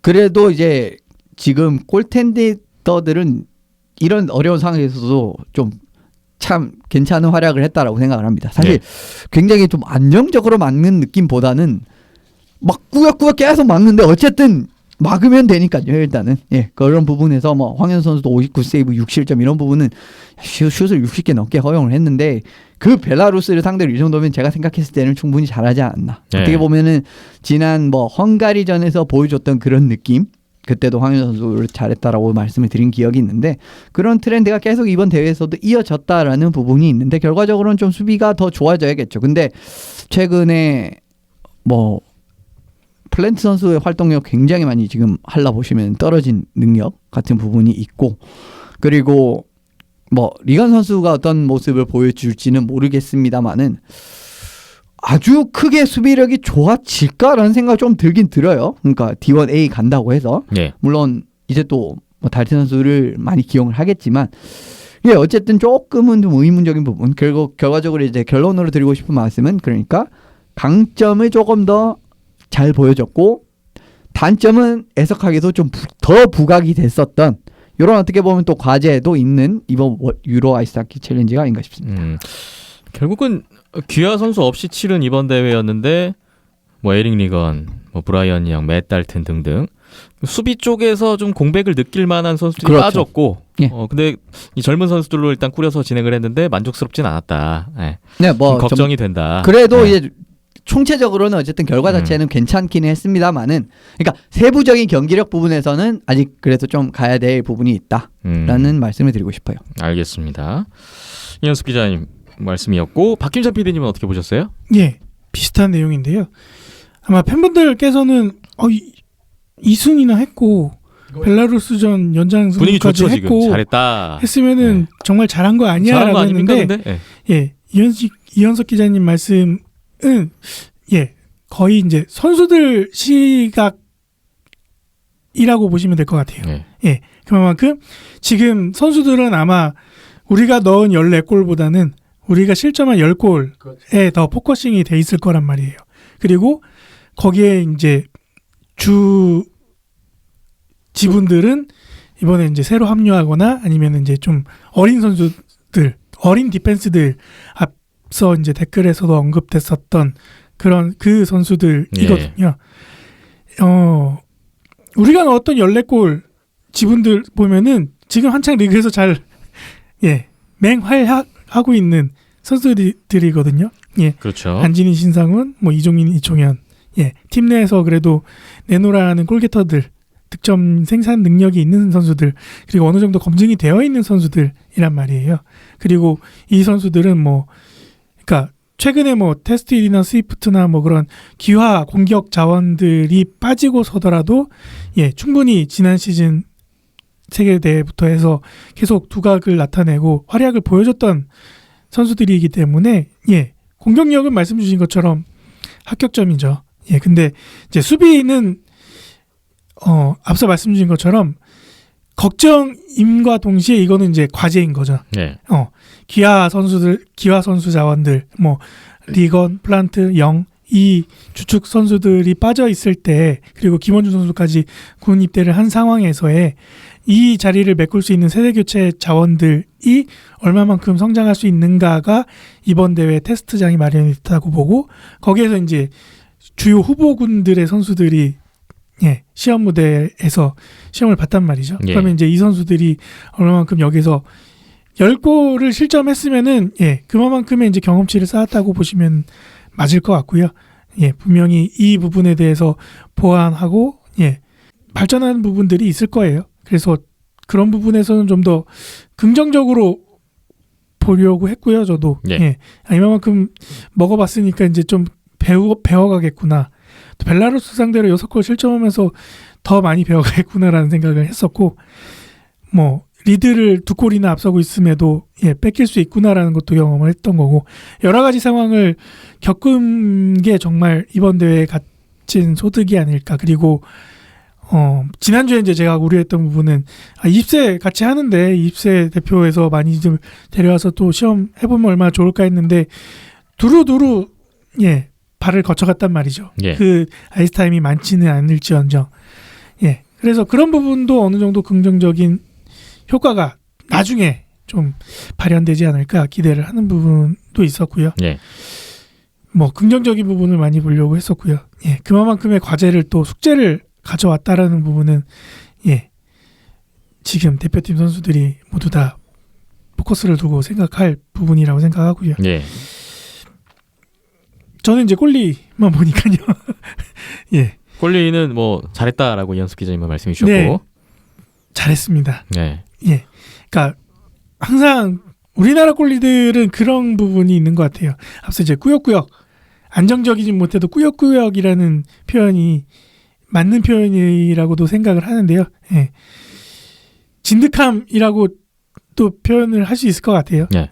꾸준하게 그 자기 자리에서 자기 그런 패턴, 자기 경기력 잃어버리지 않고 유지한다라는 게 서브 골리라는 포지션이 굉장히 어려운 포지션이잖아요. 그런 부분에 있어서는 뭐 준비되지 않은 상황, 뭐 갑작스러운 상황에서도 경기에 나서서 뛰어야 되는 상황, 그런 거에 계속 적응이 돼 있는 뭐 황현호 골리나 박기용 골리일 텐데, 이렇게 선발 기회가 주어졌을 때 자신의 몫을 어느 정도 해 나가고 있다라는 부분이 굉장히 많이들 걱정들 하실 거예요. 메탈튼 이후에 우리나라 골리는 이제 누가 가는 거냐, 뭐 이런 부분들을 벌써부터 많이들 걱정을 하고 계신데, 그런 걱정의 무게에 비하면은 그래도 국내 골리들이 그래도 잘 버텨주고 있는 것 같아서 저는 좀 내심 뿌듯하게 두 선수를 응원하면서 볼 수 있었습니다. 황현호도 있고 박기훈도 있다라는 것을 확인했다는 거는 이번 대회 수확이군요. 거기에 같은 날 아마 모르시는 분들도 있으셨을 것 같은데, 이 대회 기간 동안에 안양에서 종합선수권 있었거든요. 14일 토요일에.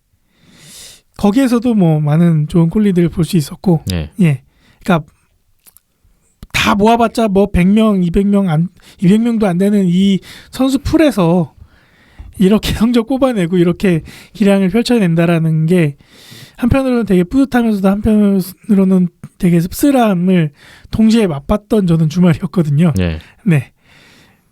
뭐 그렇게 말을 드리도록 하겠습니다. 알겠습니다. 전반적인 이야기를 두 분께서 주셨고요. 젊은 선수들이 꽤 많이 이제 포진이 돼 있는 우리나라 대표팀이고, 이번에는 더더욱 귀화 선수 빼고 진행을 한 대회였기 때문에 더 도드라졌는데, 경험을 많이 얻었다, 좋은 경험했다, 이런 상황도 겪어보고 저런 상황도 겪어봤다, 다 이겼던 경기 놓쳐도 보고, 뭐 이런 수확이 있고요. 그 외에 젊은 선수들에게 있어서 좀 긍정적인 부분을 좀 보신 점이 있다면 뭐가 있어요? 자신감이죠. 저는 자신감이라고 봤습니다. 젊은 선수들의 뭐 대표적인 특징 아닙니까? 자신감? 쫄지 네. 않고 한다는 자신감? 근데 그게 과거에는 네. 그렇게 되기가 쉽지 않은 환경이었기도 했고 우리나라 대표팀의 실력이기도 했잖아요. 네. 근데 그런 부분에서 좀 거리낌이 없어졌다라는 부분이 가장 최근 한 3, 4년 사이에 젊은 친구들한테 가질 수 있는 가장 큰 무기가 아닌가라는 생각을 했었고 이번 대회에서도 같은 내용이고요. 네. 예. 일단 곡에 갖춰줘야 저는 경험이 자신의 실력으로 치환될 수 있다라고 생각을 하기 때문에 네. 예, 그게 가장 중요했다고 봅니다. 연수 기자님은요? 뭐 좀 보이셨던 부분이 있을까요? 저는 그렇게 크게 아주 막 젊은 선수들 중에서 막 아주 막 뛰어난 뭐 퍼포먼스를 보였다 이렇게 평할 만한 선수는 애석하게도 없었다라고 생각을 합니다. 이번 세 경기에서. 이번 대회에서는요. 네. 뭐 사실 어떻게 보면은 지금 그럴 수밖에 없는 게 성인 대표팀이랑 우리나라 언더20, 언더18이랑 지금 디비전 차이가 어마어마하게 나요. 그런데 네. 지금 당장 그쪽 선수들 끌었었다고 해서 임팩트가 나오는 걸 기대할 수 없는 상황입니다. 그런데 어떻게든 그래도 이제 조금씩 이 맛을 좀 보여주고 조금씩 적응을 시키려는 노력을 해가지고 앞으로 이 선수를 어떻게 키울 생각을 해야지. 근데 지금 당장 언더20 뭐 선수들 일부 기용을 하는데 그 선수들이 진짜 임팩트를 내고 이런 걸 기대하기엔 너무 현실 상황이 어려운 상황이에요. 그리고 그런 상황은 저는 이번 대표팀에서 똑같이 드러났다라고 생각을 하고요. 결과적으로는 어떻게 보면은 이거는 또 경험 같은 부분의 부족이죠. 어떻게 보면은 언더20, 언더18 선수들이 지금 우리나라에서 경기를 뭐 1년에 몇 경기 합니까? 뭐 손에 꼽히는 수준으로 하잖아요. 부족합니다. 그런데 어떻게 이걸로 지금 뭐 성인 대표팀 수준에 맞는 그런 성인 대표팀에서 딱 이렇게 내보였을 때 이런 선수들이 어떻게 잘할 수 있냔 말입니다. 잘할 수가 없어요. 그렇기 때문에 그래도 이제 이런 선수들을 앞으로 장차적으로 키워가면서 같은 부분에서 좀 보여줘야 될 부분은 있기 때문에 뭐 앞으로 얼마나 이런 선수들 지금 뽑힌 선수들이나 이번에 출전한 선수들에서 살아남는지 그리고 잘 키워내는지 이게 관건이라고 저는 생각을 합니다. 그리고 네. 그래서 그렇기 때문에 이번 대회 누가 잘했다라는 느낌에서는 저는 애석하지만 없다라고 말씀을 드리겠습니다. 예. 네. 이게 처음이었잖아요. 같이 한 게. 예. 그렇죠. 애석하게도 같은 표현을 쓰면은 애석하게도 이게 처음이었다 보니까 이게 매년 이루어지고 자주 이루어지면은 거기서 두각을 나타내는 선수가 보이겠죠. 네. 근데 이제 고작 3경기 했는데 거기에 거기 아이스 타임이 많이 주어진 것도 아니고 젊은 친구들한테 거기에서 뭔가 두각을 나타내기는 정말 어려울 거고요. 선수들 입장에서도 강민환 선수가 뭐 대표팀 경기에서 골을 넣었다고 해서 야, 이 선수가 우리의 앞으로 장차 미래를 이끌어갈 공격수야라고 할 수도 없을 거고요. 네. 네. 될 가능성이 있을 수는 있습니다만은 네. 지금 시점에서 확정을 지을 수 그렇죠. 없죠. 네. 예, 그러니까 계속 지켜봐야 되고 계속 이런 기회가 마련이 돼야 되는 게 가장 크다라고 생각이 들고요. 네. 매년 열리는 세계 선수권만 보고 판단할 건 아니고요. 예. 예, 가깝게는 대학 경기들도 있고, 예, 종합 선수권도 있고, 그게 다네요. 근데 그러니까요. 그러면 1년에 쿤룬 레드스타랑 한다면서요. 네, 거기에 대학 선수들 뛸 수는 없는 거니까요. 네. 1년의 경기를 지금 이렇게 적게 한다는 게 그래서 빨리 종합 선수권 이야기로 넘어가야 제가 할 말이 더 많아질 것 같습니다. 네, 잠시 후에 네. 종합선수권 이야기 붙일 겁니다. 네. 우리나라가 일단 3위로 이번 유로 챌린지는 마감을 했고요. 저는 그 벨라루스전 다 이겼던 경기를 놓치는 바람에 결국 프랑스와 한번 붙어볼 기회를 잃었다는 게 좀 개인적으로 아쉽더라고요. 내년 세계 선수권에서 만나야 되는 팀이잖아요, 프랑스. 뭐 헝가리, 뭐 일본. 최근에 좀 자주 우크라이나 자주 만났던 팀들이라서 좀 그동안 좀 안 만났던 프랑스랑 좀 붙어보면 어떤 그림이 나올까 되게 궁금했었는데 그 부분이 좀 아쉬웠어요. 벨라루스랑 비슷하겠다라는 생각이 들었고요. 네. 단순히 우리나라가 벨라루스의 연장승부까지 펼쳤다고 해서 프랑스까지 만만해 봐도 돼라고 하면 안 될 것 같고요. 예, 분명히 프랑스, 벨라루스는 우리나라보다 그래도 조금 더 위에 레벨에 있는 거는 그렇게 봐야죠. 예. 맞다라고 생각이 네. 들었고요. 이번 대회 보면서도. 네. 그리고 좀 벨라루스랑 지금 붙은 거는 그렇게 아주 장기적 그러니까 지금 단기적으로는 별로 도움이 안 되는 게 이번 2022년 월드 챔피언십을 라트비아랑 벨라루스에서 진행을 하기 때문에 네. 강등 안 됩니다. 그 팀은. 아, 2020년대에 못해도 강등이 안 된다. 네. 예. 2021년에도 거의 일단 따봐야죠. 2년은 보장이 되어 있다. 2년은 그러니까 못 보는 거예요, 그 팀은. 그렇기 때문에 네. 프랑스랑 어떻게든 한번 붙어보는 것도 중요하다고 생각을 했고 프랑스가 어쨌든 조금 실험적으로 어떻게 보면 이번 언더 23, 언더 25 뭐 좀 이런 느낌으로 나와서 아주 큰 참고는 안 되겠습니다만 그래도 전반적인 팀의 그런 시스템 같은 부분이라든지 실제로 붙어봐 이게 물론 뭐 비디오 찍어서 분석하겠지만 또 그거랑 실제로 또 선수들이 그쵸. 한번 붙어보는 거랑 좀 많이 다르거든요. 근데 그런 기회가 아예 오지 않았다는 건 좀 많이 아쉽더라고요. 네. 뭐 성과도 있었고 아쉬움도 있었던 대회 이렇게 마무리를 하면서 저희도 정리를 해봤습니다. 한 세계 선수권까지 5개월 정도 남았는데 그 사이에 또 과정들이 있겠죠. 한번 주목을 해보겠습니다. 대한민국 대표팀 또 응원하면서 보겠습니다. 비하인드넷 225회 잠시만 쉬었다가 국내 대회, 국내 경기 마지막 이야기로 풀어보겠습니다.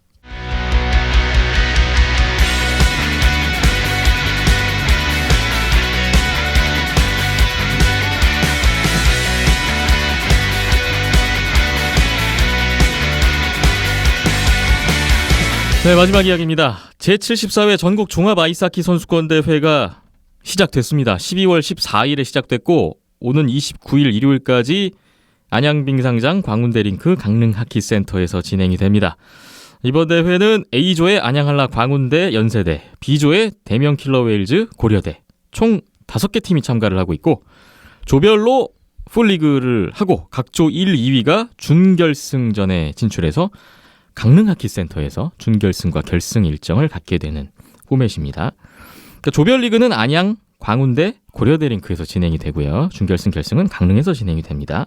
14일 토요일에 A조 예선 첫 경기 안양한라대 광운대학교의 경기가 안양빙상장에서 있었는데 최종 스코어 8대2로 안양한라가 대승을 거뒀습니다. 이번에 한라는 국가대표 선수들 13명 없이 뭐 전종훈 꼴리 선발 출장했고 또 여기에 2군 팜팀 선수들도 대거 합류를 하면서 총 17명의 선수로 경기를 치렀는데 뭐 광운대학교 상대로 대량 득점에 성공을 하면서 8대2 대승을 거뒀네요.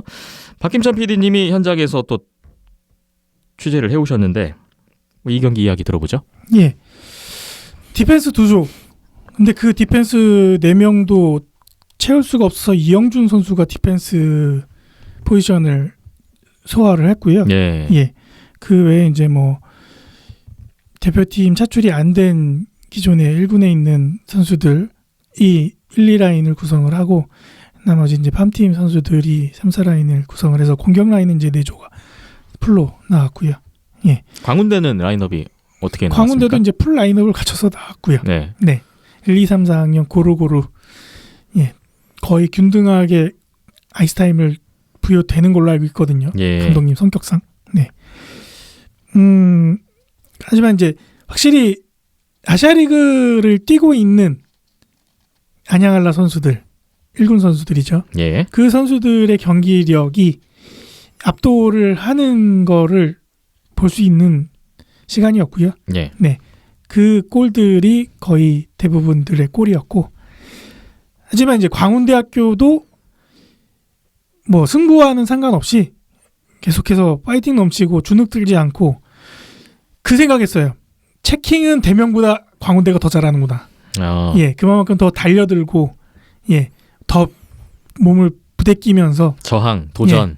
그런 네. 키워드들을 볼 수 있는 경기였었고요. 그리고 2골이 나왔는데 광운대학교에서 예.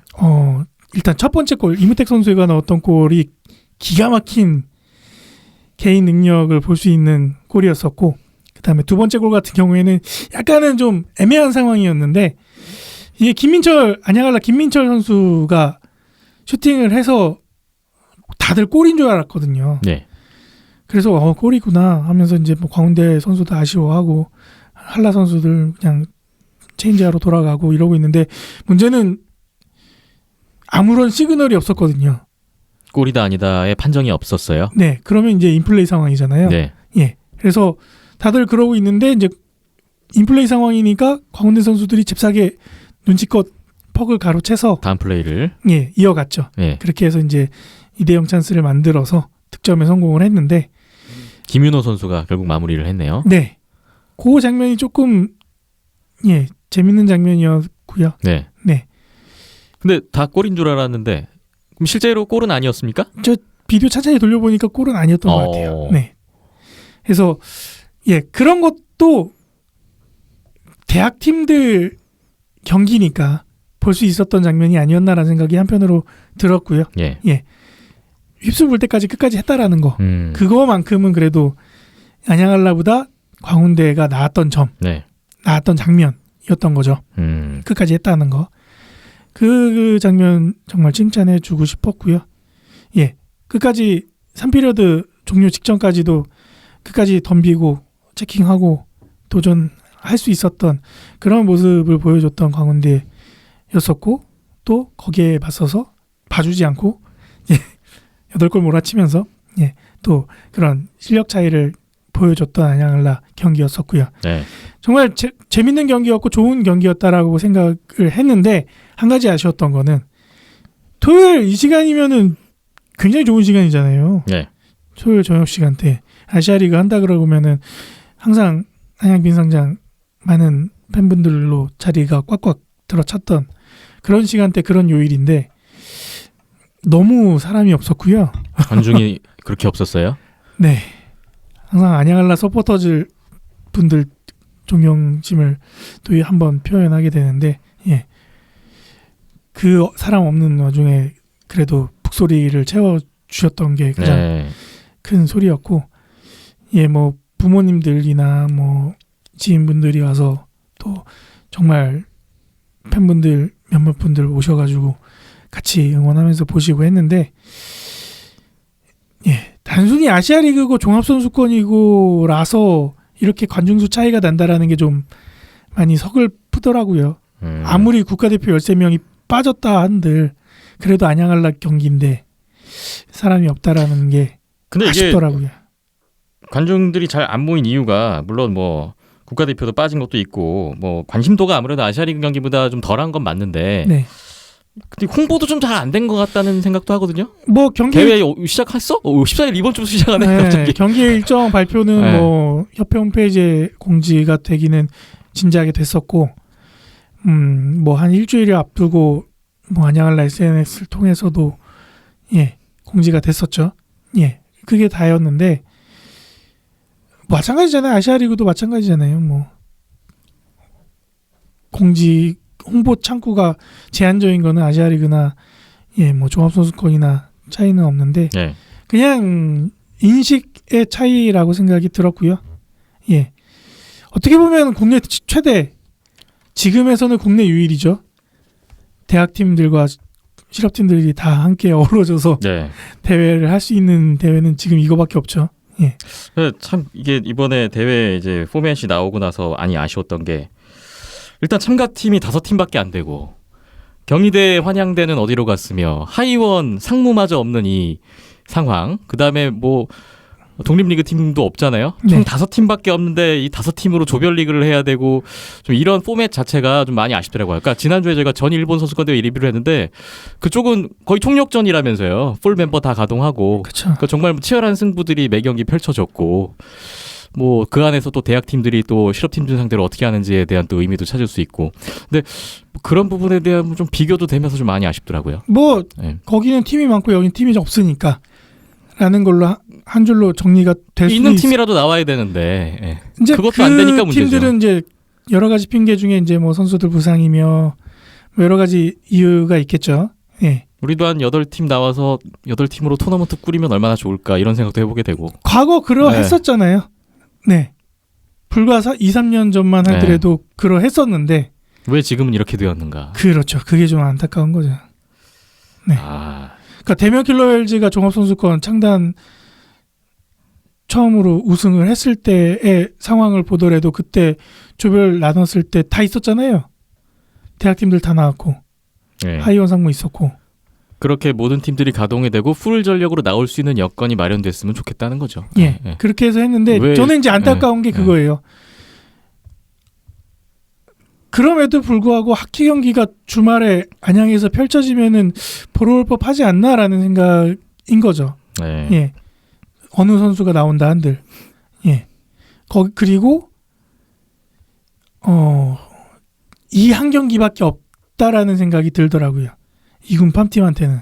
네. 예. 2군 팜팀이 뛸 수 있는 무대가 없잖아요, 지금. 그렇죠. 네.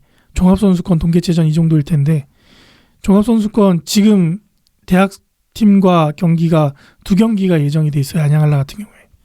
광운대학교, 연세대학교. 뭐 연세대학교 전까지 뛴다 그러면은 2경기. 그러면 1년에 2경기 뛰고 끝인 거예요. 준결승 결승에 나올 수 있겠죠. 예. 상대가 누구냐에 따라서. 네. 예. 그리 아니면 뭐 결승까지도 나올 수 있겠죠.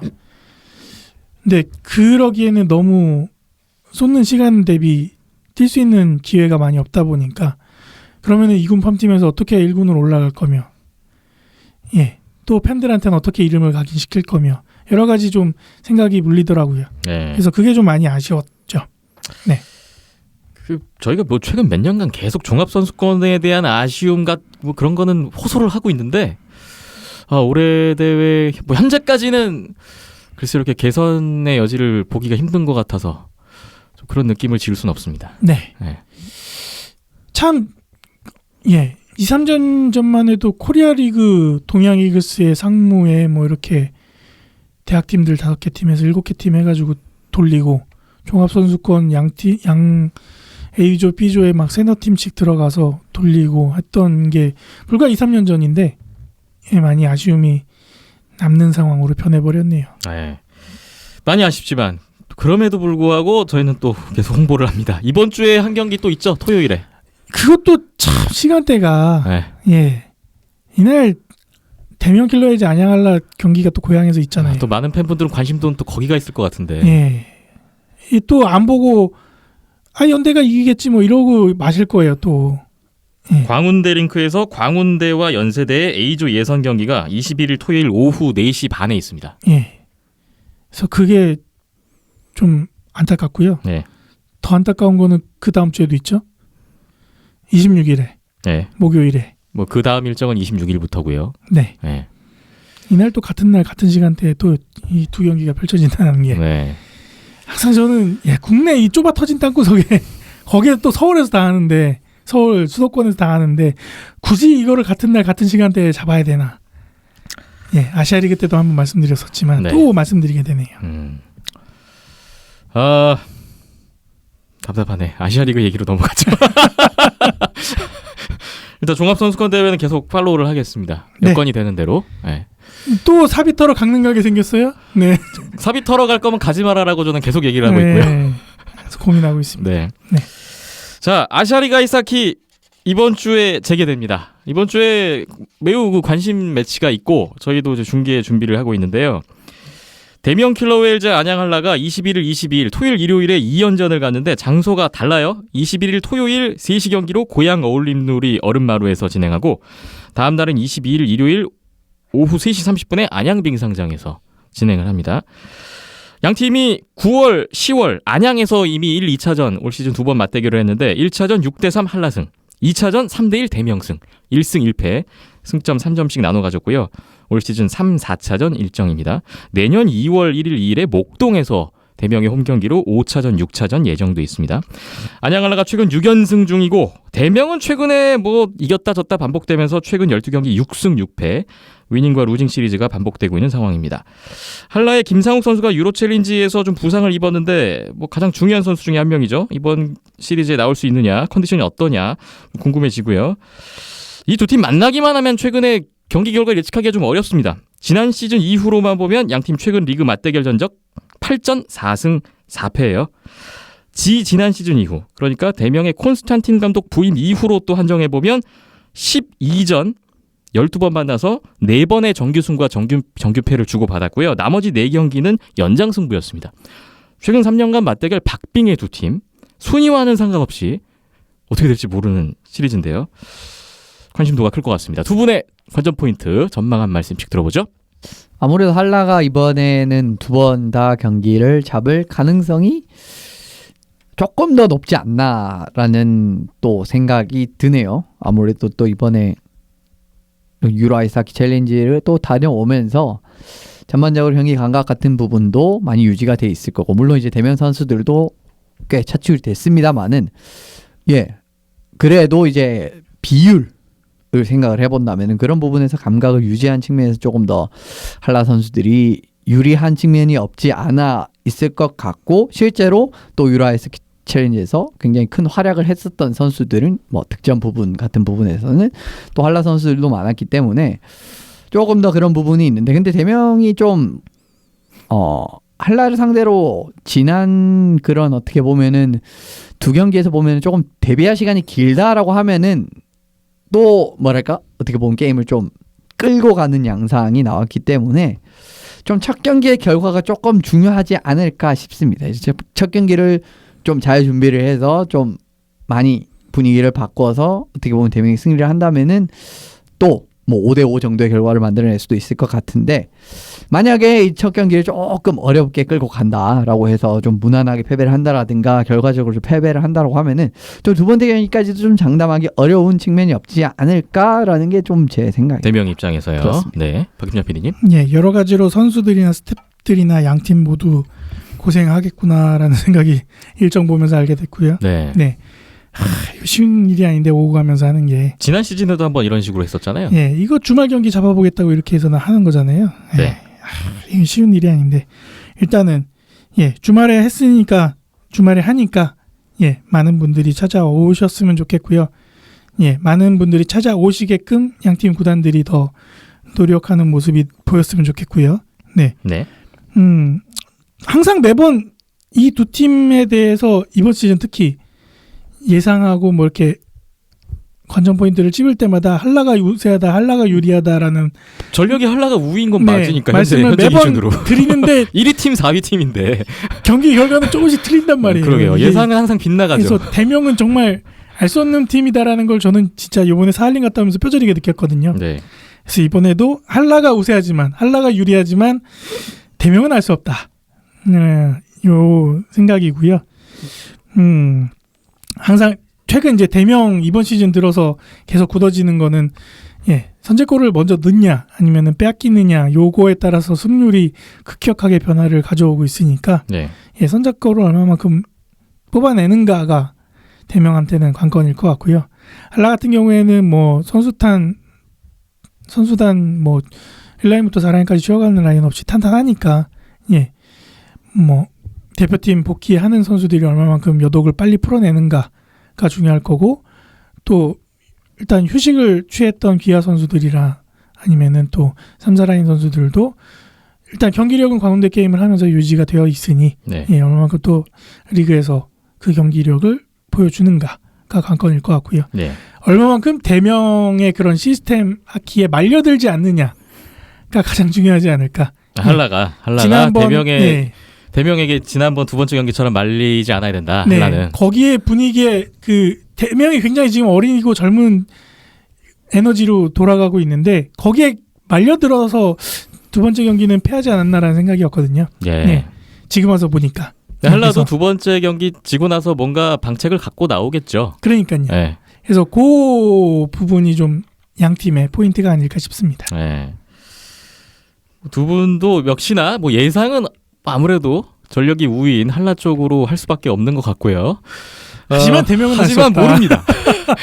이게 보통 시리즈 하면 첫 경기 중요하죠. 첫 경기가 다음 경기 영향을 미치는데 대명은 예외다. 대명은 모르겠어요. 저는 네. 대명이 첫 경기에 뭐 완패를 하더라도 두 번째 경기 이길 수 있다. 그러니까요. 또 모르는 1차전 팀이에요. 이기고서 2차전 또 질 수 있다. 예, 그래서 좀 예측이 좀 어려울 것 같고 늘 그동안의 최근의 결과가 또 그러해 왔고 두 팀의 대결은요. 그리고 지금 고향에서 6경기를 먼저 해봤잖아요. 네. 네. 그리고 졌을 때 그 분위기를 저희가 알잖아요. 네. 제발 고향에서는 예, 고향이든 안양이든 고향에서의 마지막 올 시즌 홈 경기군요. 네. 네. 제발 그러네요. 고향 근처에 계시는 분들은 이제 아시아리그 못 봐요. 올 시즌 고향에서의 마지막 경기입니다. 네. 네. 그러니까 많이들 와주셨으면 좋겠네요. 네. 예. 선제골이 대명으로서는 중요할 것 같습니다. 제가 네. 이번에 그 중계하면서 기록을 좀 자세히 봤는데 최근 11경기에서 8경기 선제골 실점을 하고 있고 그 8경기 선제골 실점 가운데 7경기는 1피레드 7분 이내입니다.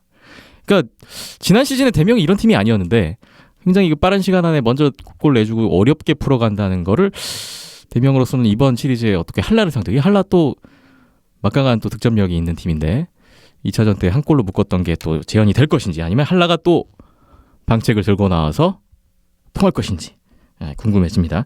저희가 시즌 양팀의 3차전 12월 21일 토요일 오후 3시 고양 경기 중계방송 예정돼 있습니다. 유튜브 온도스포츠, 네이버 스포츠 일반 카테고리에서 시청 가능하고요.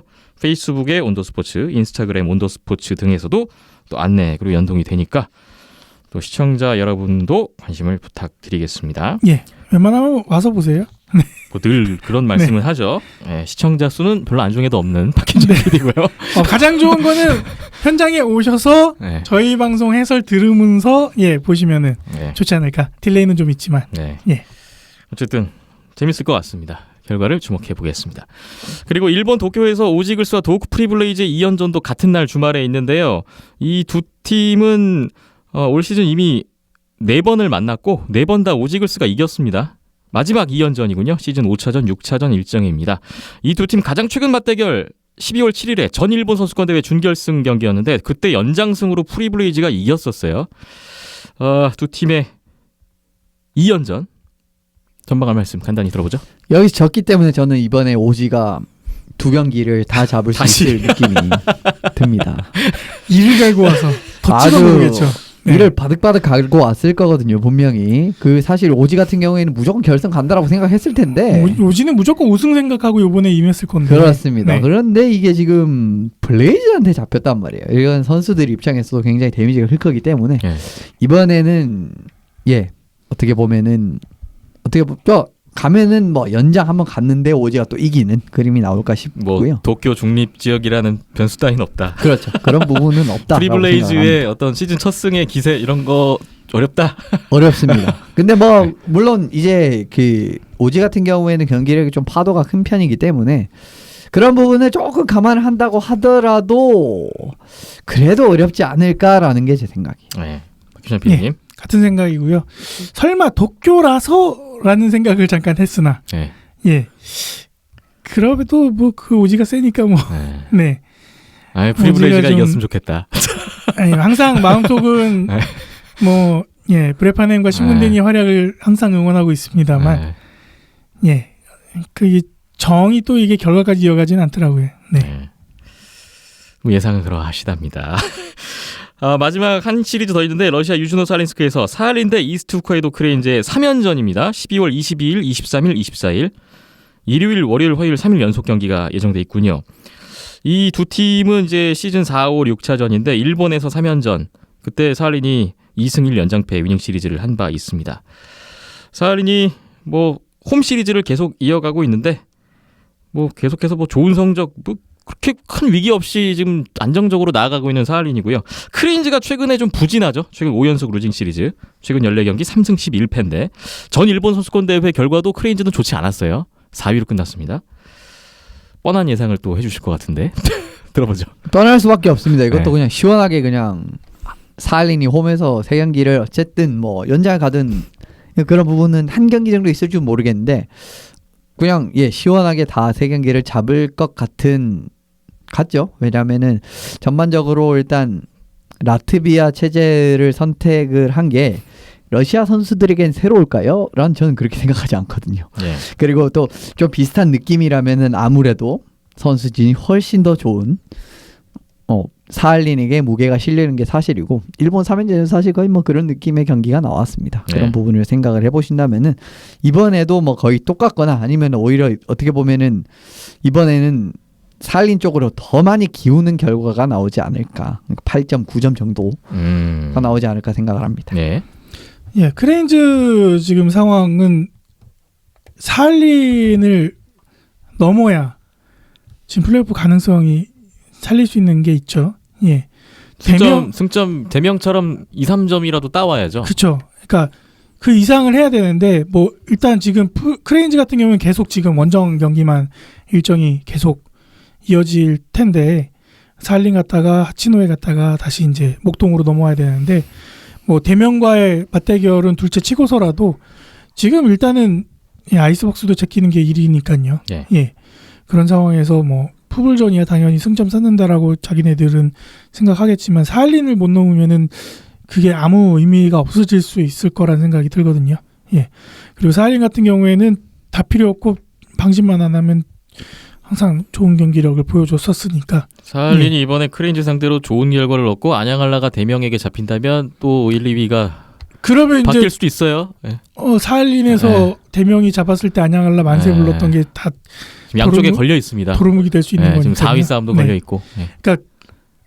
정규리그 1위의 향방은 어떻게 보면 대명이 또 키를 잡고 있는 또 상황이 마련이 됐습니다. 네. 아시아리그 재개되니까요. 저희 온더스포츠와 더불어서 관심을 부탁드리겠습니다. 오늘 225회 마무리하겠습니다. 다음 주에 언제 하죠? 크리스마스가 껴있어갖고 날짜를 어떻게 잡아야 되나 모르겠네요. 2연전 끝나면 바로 해야 되지 않을까요? 크리스마스 때 쉬셔야 그래야겠죠? 되니까. 네. 네. 날짜를 잡아보겠습니다. 박힘찬 PD, 이현섭 기자였고요. 저는 김태범이었습니다. 오늘도 끝까지 함께해 주신 여러분 고맙습니다.